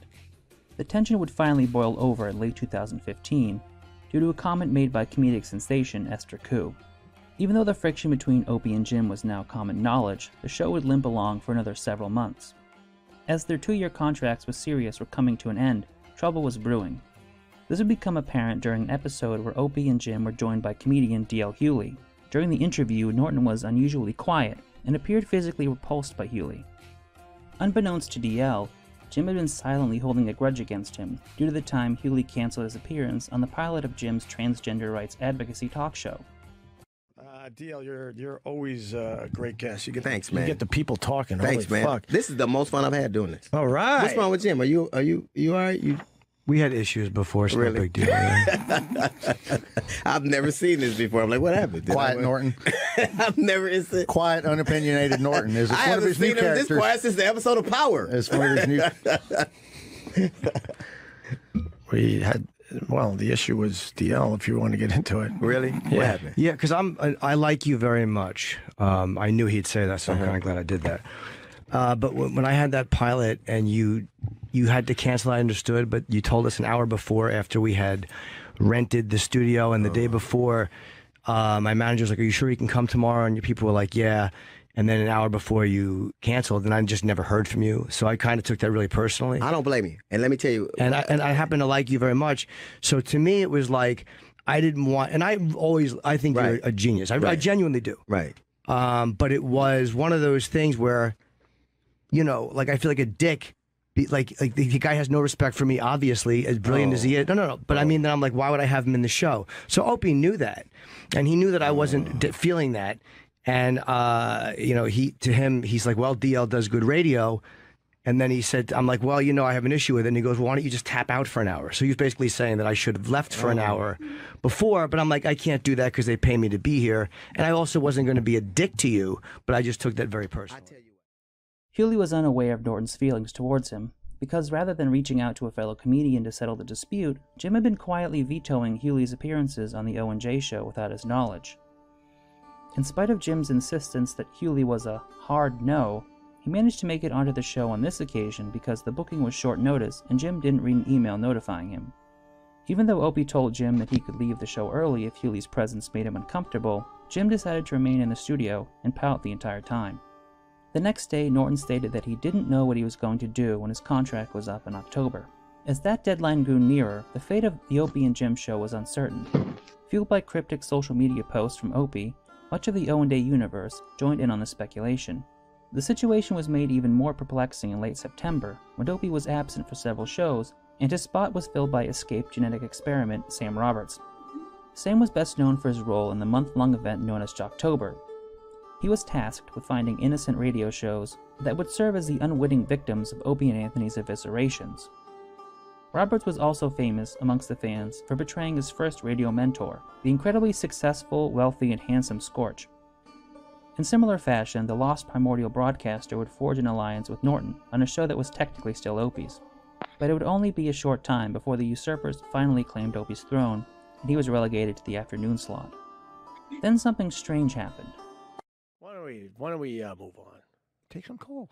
Take some calls? All right. God damn. We got HG from Long Island. Hello. Hello? Who's this? Is this Opie show? For the first time in how long? 2 years, 3 months. It's Anthony Cumia. Greg Opie Hughes, ladies and gentlemen, on my fucking show. Wow. This is crazy. I don't think I should be here right now. Is that really Anthony? Wait, who are you on with? Mercurio of all. Oh, God. Hang on, there's somebody fucking in here. Do I have the point? Yeah. I'm going to have him run to give someone a blowjob in a synagogue. You can't be that desperate that you would have Paul Mercurio on. No, it's fucking. Here we go, Mr. Afternoon. Oh my God. How bad did it get that you have Paul Mercurio? It's Monday. Oh, Jesus Christ. Well, what's going on? To put it simply, Paul Mercurio came in right after Jeff Norris left. Getting all the big stars, I see. I heard you had Paul Bond coming in. Good old Paul Bond. What's going on, Anthony? I'm a fan of his. Opie, yeah. That kind of jab would carry a little more weight if you didn't have Rich Voss sitting next to you. After more than 2 years, Opie and Anthony had their first on-air conversation. Despite their personal differences, the chemistry between Opie and Anthony was undeniable, and the conversation was considered by many fans to be one of the best moments to come out of the O&A universe since Anthony's firing. In the following weeks, Opie and Anthony had more on-air conversations, which fueled speculation that the fractured relationship may be mending. And maybe, just maybe, we would see the former co-hosts working together again at some point. For the time being, the three hosts of the Opie and Anthony show were fragmented into 3 different shows. As time went by, fans came to realize that all 3 shows were terrible in their own ways. Despite having a solo show for the longest time, Anthony had yet to rectify issues with the show that fans had been complaining about for years. The lauded studio in the city had also failed to result in any noticeable increase in the quality of guests. Compound Media had already lost one of its biggest shows, The attempt to flesh out their network with additional shows was disastrous in its own right. In particular, the Red Bar radio show, hosted by Mike David, would become a thorn in the side of the Free Speech Network. David's Jocktober-style mockery of other Compound Media alumni led Joe Matarese and Gavin McInnes to complain to Keith. As Maresca explained to Red Bar, their relationship was unlikely to make it to strike 3. Ultimately, Mike David pulled his own show from Compound Media after only 11 weeks. So in less than a year, Keith had managed to let 2 major shows leave the network. There was also the loss of several sponsorships, and Redditors emailed Danny Brand's Periscope videos to Loot Crate and Nuts.com. Not wanting to be associated with the woman beater, they pulled their sponsorships of the Anthony Cumia show, leaving him only with the purveyor of overpriced bootleg DVDs. It was during this period that Anthony began guest hosting for fellow Shemale Yum subscriber Alex Jones. Alex, first of all, damn, I love your show. I sit here before I get the honor of hosting that last hour, and I'm laughing my ass off. I'm entertained. I'm informed. It's fantastic. Thanks so much, man. You know, they have said things like this about me also. Sexual harassment. There's a great thing going around in some circles that I have sex with transsexuals. It's just an amazing. This is their tactic. They pull these things out, and I think because they see how well it works with the left, with the degenerates in Hollywood, they actually see that people get prosecuted, they get thrown out of their businesses, and go, wow, let's just accuse the people we want out of existence, and we want exiled to nowhere land, and we'll say that they're as big a degenerates as we are. And that's exactly what they're doing with you, with me, and with a lot of people. When they cannot debate and argue a point because they have nothing, they turn to sexual harassment. You're this. You're a horrible father. We're wearing Nazi tennis shoes. Anthony Cumia on the InfoWars platform was a strange sight for longtime fans, who could recall the days when Opie and Anthony would mock Alex Jones for being a conspiracy nut. It was also a sign of how much Anthony's political beliefs had changed. Before Obama and Trayvon Martin broke his brain, Anthony was far less stereotypically Republican in his views. He wasn't afraid to criticize the Bush administration, and thought the Republican Party was being held back by the religious right. Contrary to the image he cultivated over the years as a staunch gun advocate and Second Amendment supporter, Anthony didn't even own his first gun until 2005, when he was 44. Let me tell you something, Bill. Usually I would jump on the bandwagon and I would help you out in this situation. But my friend Anthony just bought a shotgun. You better watch it, Pally. Better watch where you go now. I am an armed citizen. I am part of the armed citizenry of this country now. My pal Anthony bought a shotgun. I bowed under to the pressure of the media scare tactics, Opie. I'm admitting it. They were scaring us here in New York. They're frightening the people with all these home invasions. There's a picture of me I put up on the website for people to Photoshop. Gun? Yeah. That's your actual gun? That's my shotgun. Go to the other one that shows me and my rapier. I let people Photoshop. What the hell is wrong with you? There's me and my rapier and my shotgun. Are these pictures They've already up? put pictures. Yeah, they've already cut that one out and put me fighting Errol Flynn in a movie, which is really funny. They put me in action movies. It's hysterical what they do with the Photoshop. Back up just slightly for the new listeners. We're gaining new listeners every day. Yes. That's how Anthony used to defend himself. That was with my his rapier, and that was my only means of home defense. Now he was touting traditional family values, even though he's a 60-year-old bachelor who has publicly stated he's sexually attracted to children. In the past, Anthony had been dubbed Professor Anthony by the fans, because of his vast knowledge of useless information. But after years of surrounding himself with yes-men, and turning his dwindling following into a hug box of right-wing opinions, Anthony actually thought he was a legitimate political pundit. That being said, it is unclear whether or not his affiliation with Alex Jones and InfoWars drew any additional subscribers to Compound Media. As for Jim and Sam, there was some initial support, given that Sam's assortment of proto-hominid anatomical features paired well with Jim's Precambrian physiology. However, it quickly became apparent that Jim and Sam had no desire to appeal to the built-in audience of O&A fans. Instead of humor, entertainment, or listenable radio, they focused their attention on uninformed political discussions and sneaker talk. Jim and Sam seemed almost intent on spiting the old listeners by bringing in a constant stream of UFC fighters, trannies, Dominican whores, and professional wrestlers in lieu of legendary guests like Colin Quinn. And while Opie at first got off to a rocky start, he later augmented his show with a roundtable of co-hosts, including a fat-tongued sexual predator, a lesbian meat vendor, and an alcoholic Cuban whose only claim to fame is being friends with Guy Fieri.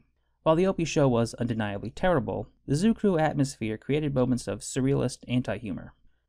Unfortunately, the Opie show would be short-lived. After filming a rotund Mexican cronut aficionado defecating, Opie was fired by Sirius, which is where things start getting really interesting and complicated. Shortly after his firing, a writer for the AV Club named Katie Rife reported on the situation. During one of the previously mentioned early morning drunk Twitter rampages, Anthony came to the defense of his brother man. After calling Rife a fat, old, trans-looking twat with period red hair, his account was banned. In the following confusion, bumbling idiot Keith the Cop Maresca tweeted out a Gab account claiming to be Anthony. Once again proving Keith's idiocy, the account turned out to be an imposter, and Anthony returned to Twitter as Anthony Cumia XYZ. More on that in part 2. Anthony's sacrifice would make a great deal of sense when Opie later revealed that he had been in negotiations with Keith to bring the Opie show to Compound Media. Opie further claimed that Keith had offered him 50% of the company. On Twitter, Keith confirmed that the negotiations had taken place, and that he offered Opie a partnership, and there were talks of changing the name of Compound Media to fit the Opie and Anthony brand. Regardless of how much stock you place in Opie's claims, this incident only furthered the belief that Keith was in control of Compound Media. Either way, Opie would decline their offer, but the decision Keith and Anthony made next would be even more disastrous. Starting in July of 2017, after 3 years of being banned from the premises, Anthony was allowed back into the Sirius building to appear on the Jim and Sam show. It was during one of his appearances that Anthony announced he had found a co-host for his show.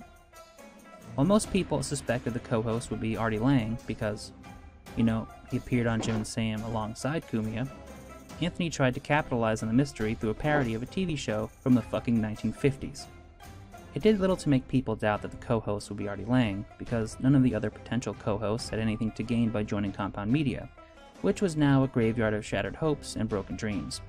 In a twist that nobody saw coming, Artie Lang was announced as Anthony's new co-host.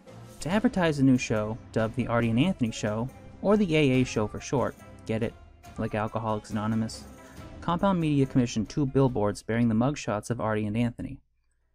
Only Artie's mugshot was actually a Photoshop of Larry King's mugshot, and Anthony's mugshot was from the time he was arrested for choking his child-bodied, mentally ill girlfriend.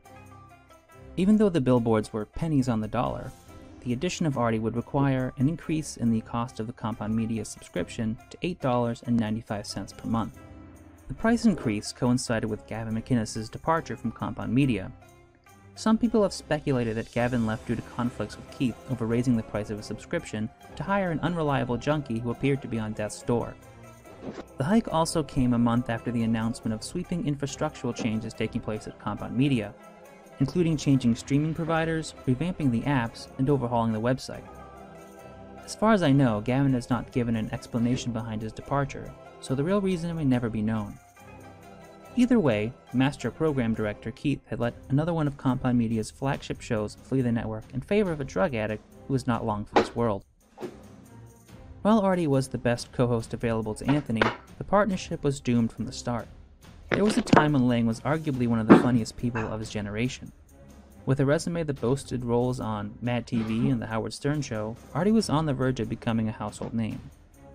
However, a crippling addiction to heroin-laced cheeseburgers would render Artie a shadow of who he was in his prime.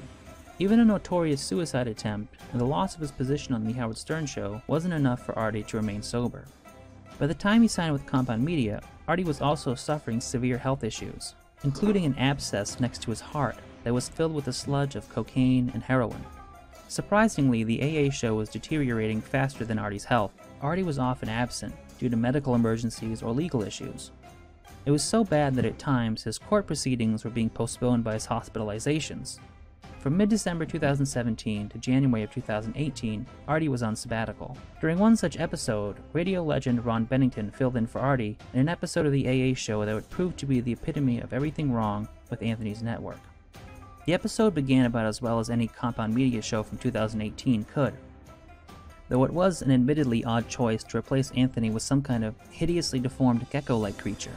As would be expected, there was an oversaturation of political talk, but apart from a bizarre detour taken by Anthony to talk about trans kids and traditional values, the show was good-natured if not a little boring.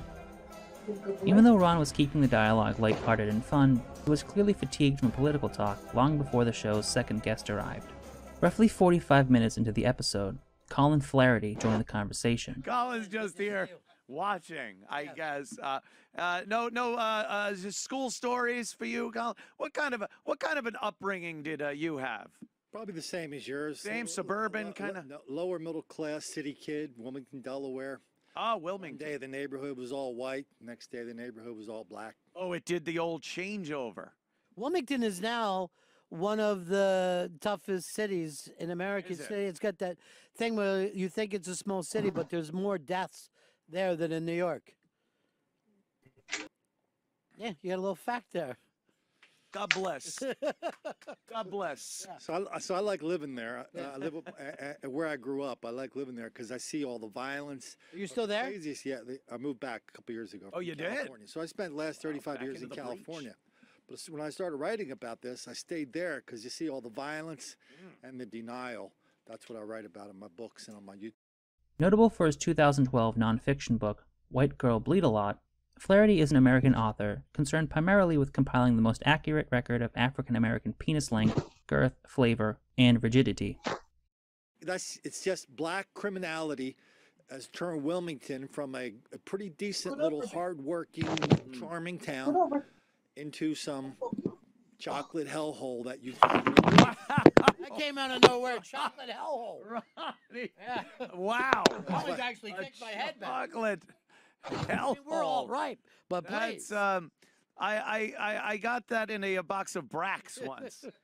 I took half a bite and put it back. The chocolate hellhole, not as good as the caramel. Jim Norton will stick his tongue into the chocolate hellhole, and I admire that in him. He doesn't have to prove any other bravery to me. Ron would attempt to keep the mood light, but if anything, this only made Flaherty more hostile and aggressive. Wow, okay. Somebody that grew up in Chester. Yeah. It was a white working class place, maybe mixed. Now it's a chocolate city. It's a dangerous city, way more dangerous than a lot of crimes. Well, we've got a casino now. Let me ask you a question. What's that mean? What's that mean when we ask you about what is happening? You're saying it's all poor people. I say it's a black thing. You say it's a poor thing. What's that mean to you? It does. I mean, it means that the industry is gone. It used to be Scott Paper. So all the people in Chester want jobs, except they just can't find them. Yeah. So if you go to the Chester Unemployment Office, there's going to be lines around the corner of black people going, I can't find jobs because racists like you two guys won't give me a job. Is that your worldview? I don't have a worldview about that. I haven't thought about it. I saw that line in Chester. I saw some unicorns in that line once. Oh. Okay, so it doesn't happen. In an attempt to diffuse attention, Anthony brought the conversation back to his comfort zone of sexualized children. And there's a boy here, young child of 10, and apparently he's wants to open up his own drag club just for children. Now, this is the kind of stuff that I was getting at when I'm saying there seems to be a little bit of an issue here. They go, if you want your kid to be a girl, if he's a boy or a boy, it's your kid. Apparently, you can do whatever the fuck you want with him. At a little over an hour into the show, it seems like Ron might be navigating the conversation into a possibly funnier direction. But Colin will not let the race topic go, and this is the point where the hostility completely boils over. How come there's never any fucking stuff about the Founding Fathers, right? How come we've never seen a Ben Franklin movie? We go back to the Civil War. Every year we got to watch a fucking English person doing, you know what I mean? Like in the 1600s or the Middle Ages. We never watch anything about the American Revolution at all. So the alternate question is how many black movies, mainstream black movies, you get back to that black thing in the last 3 years? I mean, yeah, you're right there. Yeah. So you're saying so this is like case A of denial, deceit, and delusion. I'm sitting right next to you. That's you. Because you don't know what you're talking about, but that doesn't stop you from talking. So I'm not one of those guys that sits there and listens to bullshit. Well, first of all, don't fucking come in here like we're on the same fucking level with this. I was asked to be on his fucking show. I wouldn't be talking about race if it was up to me. Because you don't know anything what you're talking about. fuck would Why I are you be talking talking? If about you don't, race? if you don't know I'll what you're fucking talking stay about, fucking if quiet. you don't know Because what you're Anthony talking about, why say it? I fucking made a joke because that's why Anthony fucking had me here. Guess I But I'm forgot not- to laugh. What's that? Guess I forgot to laugh. I don't give a fuck, dude. I'm not fucking here to fucking be angry all the time. I'm telling Ant to go back to the way he used to be. What was that, Anthony? He was one of the funniest fucking people in the country. I'm still hilarious. Oh my God, what a week. What a fucking week this has been. Let me look in my radio guy handbook. How you handle this situation. This is the metaphorical moment where the man behind the curtain is revealed. A mild disagreement between two elderly men renders Anthony confused and impotent. A quarter of a century of broadcasting experience flies out the window as Ron has to walk a speechless Anthony through his own show. My goodness. Okay, hold on. I know what to do. Are you going to do your live the read? old Opie. I'll do the old Opie trick. Take a call. Oh. Tom! Yeah, hey. Man, I'm listening. It feels like I'm back at my Thanksgiving dinner with my family here. I'm sweating. I'm literally sweating here. What are you worried about? What went wrong? No, I just, you know, I don't want bad ill will. I don't want ill will. You know. I was hoping to hear Ron talk about Elvis Presley going to Graceland. That's what I want to hear. Yeah, get rid of your caller because we can fix this. Here's the thing. You invited this gentleman on for a reason, right?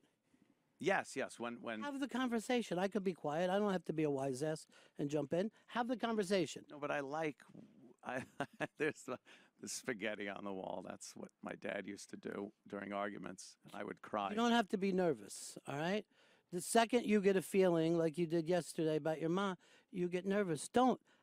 Talk to your guest. What would you like to ask your guest?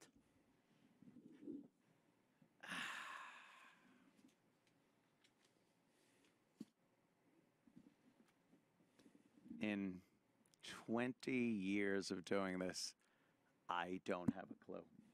And here's I don't have a clue. What's your book about? What to do here? I can talk about my stuff, you know, from now until tomorrow morning and without stopping. I tell you. Even though Ron and Colin are willing to continue their conversation, Anthony asks Colin to leave and come back another day. Over roughly the next 40 minutes, Ronnie would question what made Anthony nervous about the altercation, and how a man with his level of radio experience could be so incapable of handling an uncomfortable situation. Why does that make you so uncomfortable? This is what we always did our whole life, was radio. Oh, but I was always the one that could sit back and make jokes. Opie had to deal with this. Now I finally understand what Opie did. Oof, that was the altercation there. You get nervous around that shit, huh? For a guy who's got guns all the time, you don't like it when two fucking guys chest up. Neither me or him was thrown. You saw that, right? Oh, it's uncomfortable. Why can't you be uncomfortable? I hate uncomfortable. Is this the same reason for the last 5 years you didn't go see your mom? Probably. It would have been very uncomfortable. Although she wouldn't have known who I was. So but you would have known. I would have known what? Look at a woman that has no idea. It's just an empty shell. Why do I want to see that? I remember, I have a fond memory of like the last few times I saw her, and it was great. Why do I want to then, all right, let me insert this memory of, you know, why do I want that? This incident is emblematic of the utter and frankly astounding incompetence of the men running Compound Media.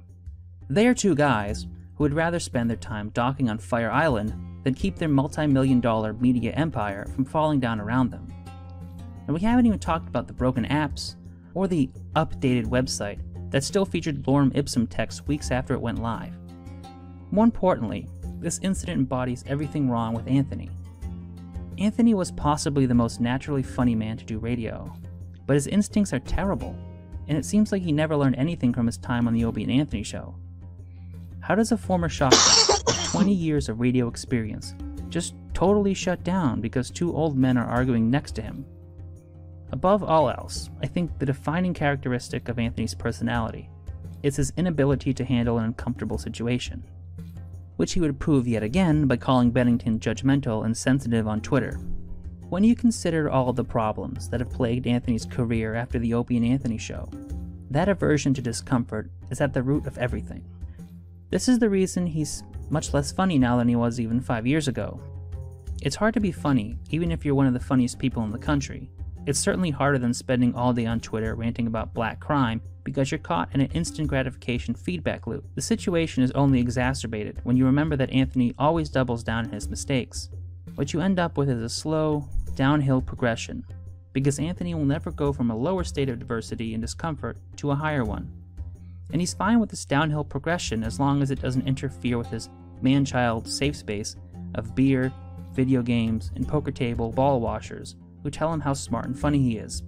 This is going to sound crazy after everything I've said so far, but I'll give Keith a little credit for reaching out to Opie on so many occasions. Even he can see that Anthony is lost on his own.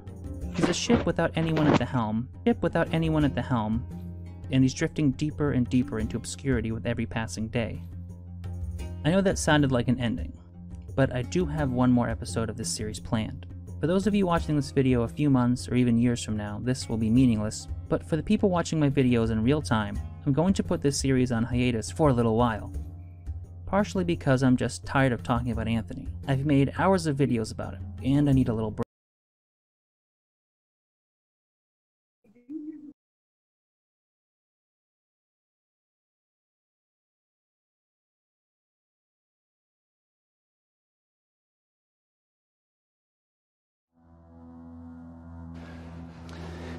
He said that there's this place down south, all these rich men go to devil worship. He said they sacrifice kids and whatnot. Women and children all got murdered there. And something about some place called Carcosa and the Yellow King. You know Carcosa? What is it? Him who eats time. Him robes. It's a wind of invisible voices. I met him once. There's big people who know about him. I'll tell you about the Yellow King.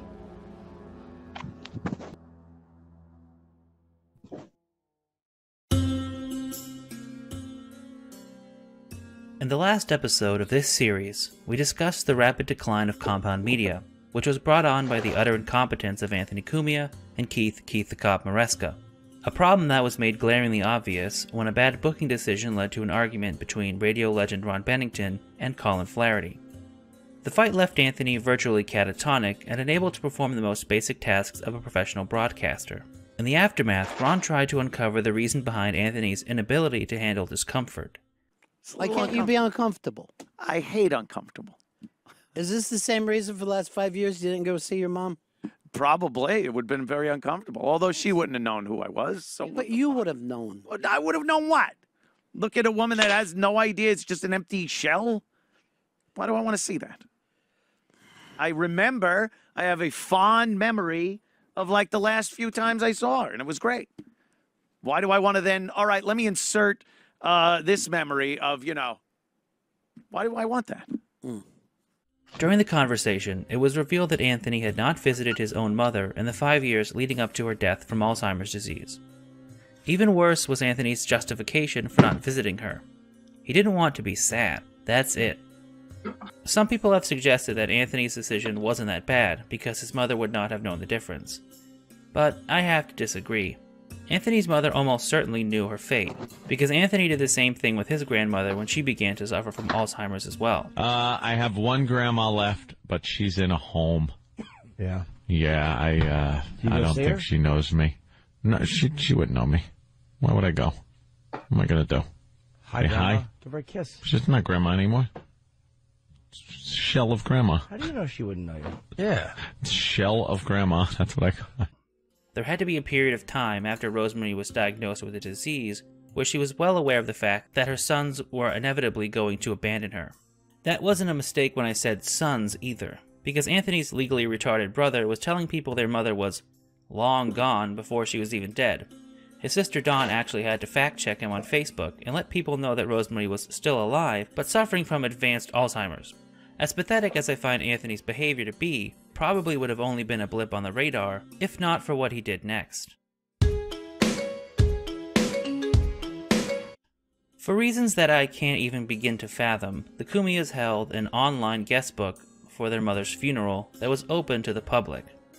This would be an unwise decision in general, let alone for a shock jock and his leech brother, who spent the last 2.5 years pissing off a group of people dedicated to trolling them. Surprisingly, the response from the O&A subreddit wasn't as bad as you might expect. In the thread where the guest book was initially linked, most people were against the idea of defacing it. The few people that did follow through with the act were tamed by the standard of a group that used to post bestiality porn on the Facebook pages of radio shows during Jocktober. I could only find one screenshot of the guest book before it was made private, but nothing I see is particularly offensive. As far as I know, they were seemingly normal condolences, left by people named Sue Lightning and Nigel Igger. Joe Kumiya lamenting his dead mother's liberal political beliefs in a Facebook post on the day of her death was more tasteless and disrespectful than anything posted on Rose's guest book. That didn't stop Anthony from having a fucking conniption fit on Twitter, though. Most of the tweets from this time period are gone because Anthony couldn't behave himself, but I found a screenshot archiving the most important ones. The funniest part of the situation was that it wasn't even the guest book comments that really put Anthony over the edge. What set him off was a post on the Opie and Anthony subreddit insinuating that his mother was given a traditional African dancing funeral. At his wit's end, Anthony offered $5,000 to anyone who could get the O&A subreddit shut down. Obviously, people pointed out that it was extremely hypocritical for the owner of a company calling itself the Free Speech Network to attempt to shut down a website for saying something mean about his mother. Anthony countered with an argument that has become his go-to defense in any discussion of the O&A subreddit since. He didn't care if people made fun of him online, but they crossed the line when they started harassing people in real life. However, there are several problems with that statement. First of all, he clearly cares very much what people say about him online. This is the same guy who used to ban people on whackbag.com for mentioning that his girlfriend blew an intern to save a lobster's life. This is the same guy who was so upset by people mocking a bad roast set that he and his brother offered $1,000 for docs. And he's the same guy who, time and time again, has gone after the personal lives of people who make fun of him on Twitter while using their real name. The second problem is Anthony saying the subreddit went too far by affecting the real lives of his family and friends. Who? We know he completely lied about Reddit harassing Sue Lightning, and I don't think anybody went after Dawn, at least with any genuine malice. That leaves Joe and Anthony, and what has the subreddit actually done to affect their real lives? Anthony's address is common knowledge. The sub knows Joe's address, phone number, personal email, and gay bar attendance status. Yet nothing has happened. People get swatted for 1/10 of what the Kumiyas have done, and I don't think they've even been ding-dong ditched. All the subreddit did to affect the real lives of Joe and Anthony was take their own words, which were posted publicly and unapologetically on social media, and send them to people who might be worried about having their companies associated with racism and domestic violence. Moreover, it's completely hypocritical for Anthony to draw the line at real-life action. He's been affecting people's real lives for decades now. Does he forget sicking the pests on other radio hosts and laughing at the rape threats they received? Does he forget reporting a college student to his dean because the kid made fun of him on Twitter? And that's only a few examples, mind you. I know I have digressed considerably, but this point needs to be made because Anthony has spent years doing mental gymnastics to draw a distinction between his actions and the actions of the Opie and Anthony subreddit. He has twisted his mind into pretzel knots to avoid taking any responsibility for the events that have occurred over the past 3.5 years. When he talks to people who don't know the intricate details of the situation, he claims the breakup of Opie and Anthony caused fans to turn on him. Why do you think that these were your people, though? Why do you think they've turned in this way? Or have they always been that way, but now they have a capacity to actually do something with it? Yeah, I think, contrary to popular opinion, it's a very small minority of the actual fans that we had. We had a hell of a lot of fans. A very small minority were very vocal. very loud, loved to be directly involved in the show. And I think we catered to a certain group of people that were just, they had nothing else. I mean, the show was everything to them. They knew every line, every bit. And when the show broke up, they felt like, the children of divorce. And they lashed out. I absolutely believe that. And I don't think a lot of them, of that small minority, just don't have the capacity to act in a civil society.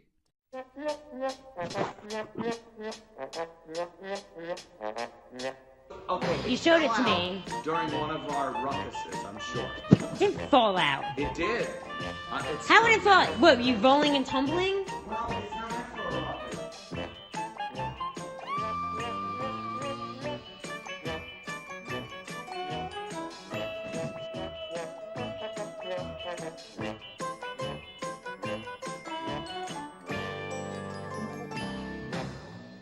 When Tony Two Shirts got fired for racist tweets, the fans almost universally turned on Opie for not leaving Sirius or standing with Ant. You can read Anthony's Reddit posts from the early stages of the Anthony Cumia show and see that he was practically worshipped by Reddit users. He loved Reddit when he was their darling, but all it took was a tiny amount of criticism, like people complaining that there were commercials on a subscription-based show, for Anthony to start turning on Reddit.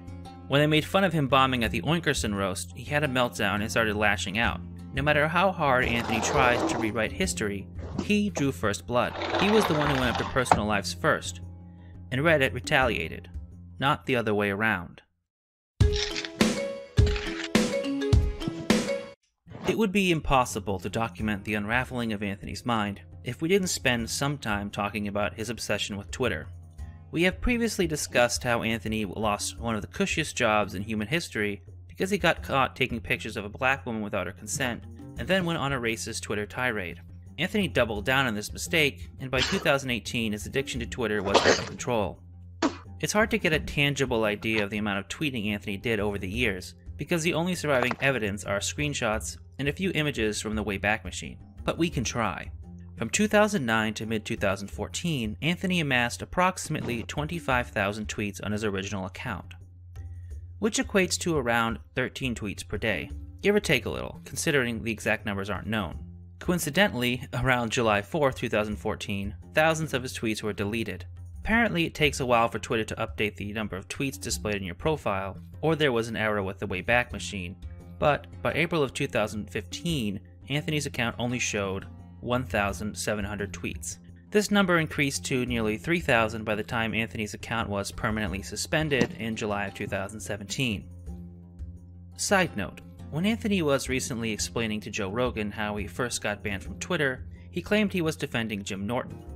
The last one, it was I was defending Jimmy Norton. Some girl was on just bashing Jimmy, and I was like, look at you. I go, I don't even know what you are, first of all. You're either a masculine girl or a feminine guy, and your hair looks like it was dyed with period blood.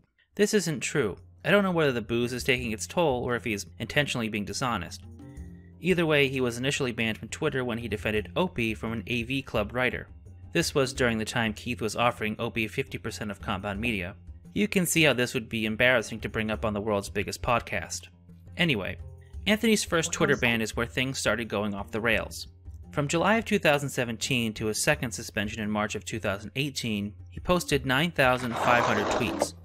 That is an average of almost 40 tweets per day, and the addiction would only get worse. When the Anthony Cumia XYZ account was banned in March, Anthony created the Anthony Cumia CM account, where he racked up close to 6,000 posts in 4 months. That is close to an average of 50 tweets per day. It wasn't unusual for Anthony to spend 12 or more hours tweeting about race and politics, and amassing hundreds of tweets in the process. It was during these periods that Anthony was at his most vulnerable to trolling. If the Bud Light was flowing fast enough, Cumia would occasionally interact directly with Redditors, one time even admitting his preference for Resident Evil enthusiast Sue Lightning over Rihanna. As Anthony's obsession with Twitter deepened, we saw the emergence of what I'm calling the obscurity DM. Even before his war with Reddit began, Anthony was known to block anyone who made fun of him. When the trolling escalated, Anthony not only blocked people, but started sending direct messages, mocking them for having no Twitter followers, and bragging that they were being sent back to obscurity. This wasn't just astoundingly petty, it also showed that Kumiya had no grasp on the concept of trolling. If somebody was willing to build up a substantial following on a throwaway account for the sole purpose of sending a disgraced shock jock a mean tweet, they would actually be as obsessed as Anthony claims. In reality, Anthony comes across as the one who is obsessed, because in addition to spending hours of his day relentlessly tweeting, he was also sending random people petty DMs and blocking them. It speaks volumes about Anthony's mental state that he would use such childish tactics despite an anonymous Twitter troll. His desire to have the last word was also a massive backfire, because it did little more than expose another weak point to the Opie and Anthony subreddit. Anthony's use of terms like back to obscurity quickly became a meme to Redditors who made a game of taunting him into sending them an obscurity DM. The most efficient and hilarious way to accomplish this goal was to tweet Anthony a crude drawing of Sue Lightning anally penetrating him. In the speech bubble, Sue asks Anthony where she should finish, and Anthony responds with the now legendary phrase, "Feed Nana." Shockingly, this wasn't even close to Anthony's most pathetic and embarrassing Twitter moment. One of the weirder chapters of the story took place in early 2018, when Anthony decided he would start a Twitter fight with O.J. Simpson's lawyer, Malcolm Laverne. It didn't go as well as Anthony expected. I don't know why an alcoholic high school dropout thought he could go toe-to-toe with an attorney, especially since he was still reeling from his bout with Dominic Barbara, but his Twitter feud with M was as one-sided as his divorce. Not only did Malcolm make light work of annihilating Anthony, but he started utilizing information from the O&A subreddit. When Anthony's rotisserie chicken-loving brother tried to enter the fray, he was effortlessly struck down as well. The best part of the situation was that since Anthony instigated the fight, he couldn't DM Malcolm and block him like he normally would. He had to endure the beating at Malcolm's whim, until he eventually grew bored and moved on with his life of being a highly successful attorney and marathon runner. As embarrassing as it was for Anthony to become the chew toy of Malcolm Laverne, this still wasn't his lowest point on Twitter either. In the bio of his third Twitter account, Anthony Kumiya CM, there was a message stating that if that account went down, Corrado Soprano 4 would keep people updated. Corrado Soprano 4 is where the story goes from embarrassing to mentally ill in a hurry. I've always thought the breaking point for social media madness is when people start Twitter accounts for their pets, but Anthony managed to find a level that was even more absurd. He was LARPing as a fictional character and using the account to call black people shines and Sarah Silverman a Jew cunt. Corrado Soprano 4 wasn't just a backup account. It was a genuine alt account that Anthony used simultaneously with his main account. By now, this shouldn't be a surprise to hear, but somehow it got even worse. Anthony actually began using the account to argue with his detractors while pretending to be a fan of Anthony's. And to bring this to unprecedented levels of mental illness, Anthony actually retweeted the comments he made as Corrado Soprano 4 as if the account was another person. This became pretty awkward when the Anthony Kumiya CM account was suspended, and Anthony was forced to use his LARP account as his new base of operations. Anthony was basically at the end of his rope. Even though he's a conservative who was against net neutrality, Anthony spent most of his time on the Corrado Soprano 4 account complaining that the government should be regulating Twitter like a public utility. Because tweeting about black crime statistics is as important as clean drinking water, apparently. During this time, the Opie and Anthony subreddit had enacted a plan to get Anthony kicked off Twitter on each new account, due to the fact that he was breaking the rules regarding ban evasion. Anthony also became far more openly hostile towards Twitter trolls during this time, a shift that was epitomized by his interaction with a man named Michael Gibbons. This short video I recorded of the event shows just how obsessed Anthony was with Twitter during this period. He was posting multiple times per minute while supposedly enjoying a lobster dinner with his girlfriend. Because Gibbons had the audacity to make fun of Kumiya on Twitter, Anthony posted the man's place of work and his wife's personal social media accounts for his Twitter followers to attack. Literally nothing happened though, because as we previously discussed, your boss isn't going to care if you make fun of a disgraced racist child groomer in your free time. It was, however, enough of a catalyst for the Opie and Anthony subreddit to launch their final salvo. Clever users realized that in this state, Anthony was especially vulnerable to impersonation. The spearhead of the assault was an account called Kumiya Official. Unfortunately, it was quickly suspended, but not before tricking Compound Media associates and comedians such as Dave Attell into believing it was a genuine account. To combat the inventive new attack, Anthony begged for more Twitter followers and went on a campaign of reporting imposters. However, there were simply too many fake Anthony Cumia accounts to take down, and the plan to get Anthony suspended for ban evasion was still in effect. When Corrado Soprano 4 was finally suspended, it would essentially be the end of his time on Twitter. He briefly tried to make another account, but it was discovered almost immediately. His attempt to switch to Gab was also an immediate failure, since you can't block people who post Photoshop pictures of your dead mother. Finally, he swore off social media entirely, although he claims to maintain a hidden Twitter account that he uses for research purposes. Realistically, it's probably just his Bad Beavis account, on which he did briefly try to post his typical blithering political rants, until he was called out for it, and stopped before the account was suspended too. In the previous episode of this series, I talked about the rocky beginnings of the Artie and Anthony show. Artie's intense drug addiction led to more tardiness and absences than Joe Cumia driving his kids to school. The problem only got worse with time, and after a few months, Artie was fired. This outcome had been predicted from the beginning, of course. When he was signed to Compound Media, Artie was already on death's door. He would rather snort drugs until his nose looks like a sea creature than get clean. It really makes you wonder what Keith and Anthony expected when they signed him.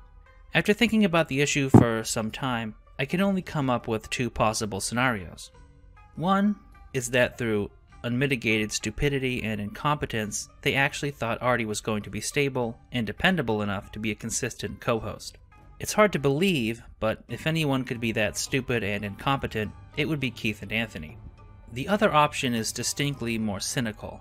It's possible that Keith and Anthony thought Artie was going to die relatively soon after they signed him, and were hoping to get a few subs out of Lang's fanbase. This seems plausible because Compound Media's main revenue stream is charging people who forgot to cancel their subscriptions. It has also been alleged that part of Artie's contract stated he would receive a pay increase for any new subscribers brought to the network after his debut. This has also led some people to suspect that Keith may have leaked details about Artie joining the Anthony Cumia show so that Lang's fans would subscribe early. Again, this is all speculation, but it's hard to fathom another reason anyone would want to take such a huge chance on a guy like Artie. Either way, Artie was out and quickly replaced by Wikipedia editor and mohawked manlet Dave Landau. I've seen a few Compound Media fans claim that they find Landau entertaining. Personally, I think he was an extremely transparent attempt by Anthony to find a replacement Jim Norton who had some loyalty. He even wears band t-shirts as a grown man and had a drinking problem in his youth. RecoveryComedy.com had this to say about Dave Landau. Quote, "Working the road non-stop since his 21st birthday, Dave Landau has grown into a true comedic juggernaut, finding himself much in demand among audiences and club owners due to his deadpan demeanor and those jokes. My God, those jokes. That fluidly fly forth with breakneck pacing and perfect timing. Dave, it can be said with all due respect, is a throwback to another era of comedy, the entertaining everyman. Innocent enough at first blush. As he states his case, you begin to see where you and he have quite a bit in common. A wife, a house, an odd sense of calm in an increasingly crazy world. You're on a tour of the familiar and prosaic, with Dave Landau as the bus driver. Then he drops his foot on the accelerator, and things start to get wild. You see, Dave Landau might appear to be just like you, but he's not really. His mind goes to places that angels would fear to tread. and he has no problem telling you about it. The mark of a great comedian, it is said, is the ability to find jokes where others would find tears. Dave finds jokes everywhere, with his own foibles and faults, to his family, to pop culture, and the state of the world today. Cutting his comedic teeth as a teenager in Detroit and the Second City's conservatory, Dave Landau has risen to become one of the most in-demand headliners working today. He's appeared on Comedy Central's Live at Gotham, as well as being featured prominently on 3 seasons of NBC's Last Comic Standing.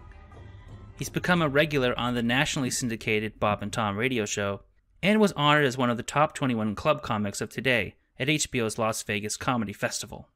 Anthony has high praise for Landau as a co-host and the chemistry they share. Oh, there he is. He's at the Ann Arbor Comedy Showcase. Why is there a dash between D and Sember? Who the fuck doesn't know how to say that word? They Syracuse.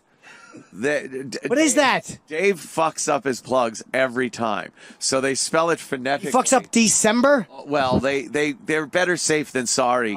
Thing here. They write it out for him because he can't read or something. Oh, okay. He's dyslexic? I don't know. Man's a boob. All right. I don't know. He's hilarious. Yes, he is.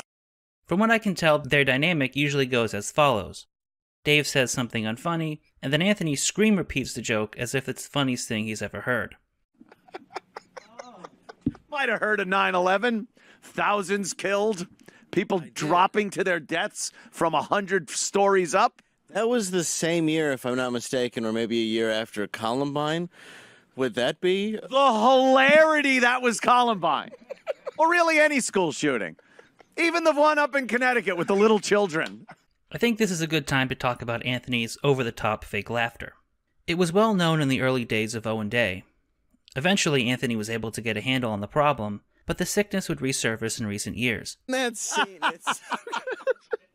That's great. In that scene is this giant 4th of July party Gotti's throwing, which again, you don't get into why.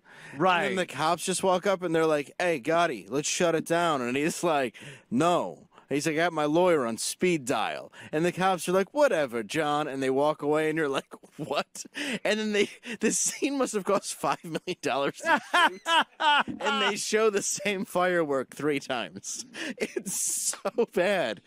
Oh, my God. Most people place the blame on the AA show, because Anthony was forced to feign amusement in reaction to Artie Lange's repetitive storytelling. Personally, I think the relapse was brought on by Anthony's role as Chuckle Cuck on the Wigs and Glasses podcast. When Anthony was banned from the Sirius building again, appearances on the She-Male and Sasquatch show were no longer possible.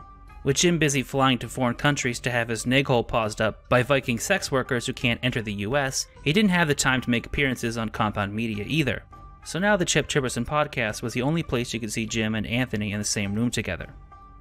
And other than InfoWars, it was the only platform for Anthony to shill his shitty network to uninitiated newcomers. Being forced to humor this insufferable asshole on a weekly basis must have broken something in Anthony's mind. He was already unfunny before he started acting like he was hit with Joker gas, but this took things to levels of cringe that were previously inconceivable.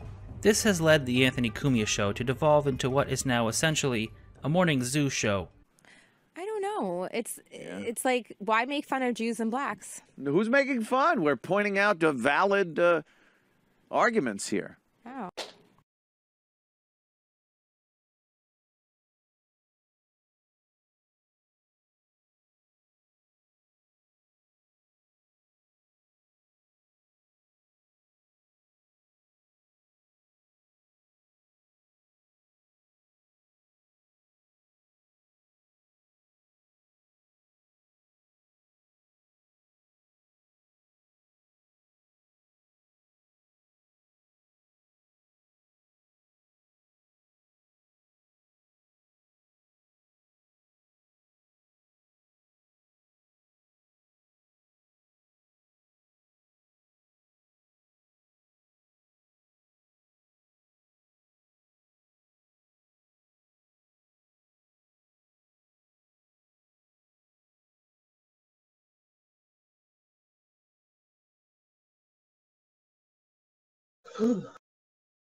Oh, I do, yeah. Because the mailman was there as I pulled up. Here you go. I'll give it back to you. You can go put it out there afterwards. Yeah, I hope so. Of course. Okay. What was I going to say? What's going on? Nothing. Where's... They're outside. How is He's doing much better now. He's eating again. they found out it was? Nope. He's fine now, though. Good. That okay. I'll go get and I'll go. Okay. Okay. All right, Nana. You look great. Oh, thank you. Appreciate it.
Yeah.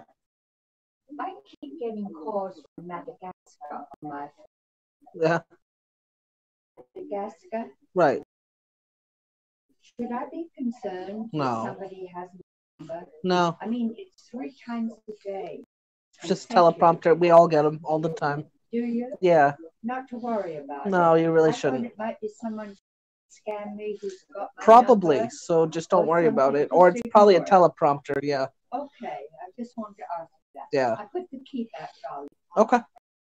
Go to the bathroom. Leave. Okay. Tell Mom I'm sorry. Okay. I wanted to show it. All right. I'll tell her. Talk to you later. Love you very much. Love you too. Hugs and kisses. I guess, huh? Yeah.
Good morning. Welcome aboard. But enough of this palaver. Let's get the show on the road.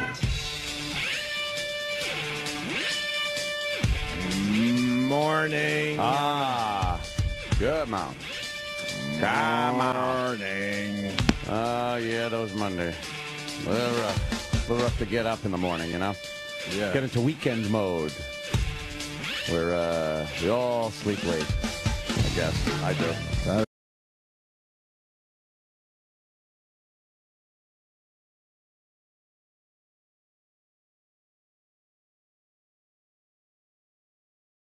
Time.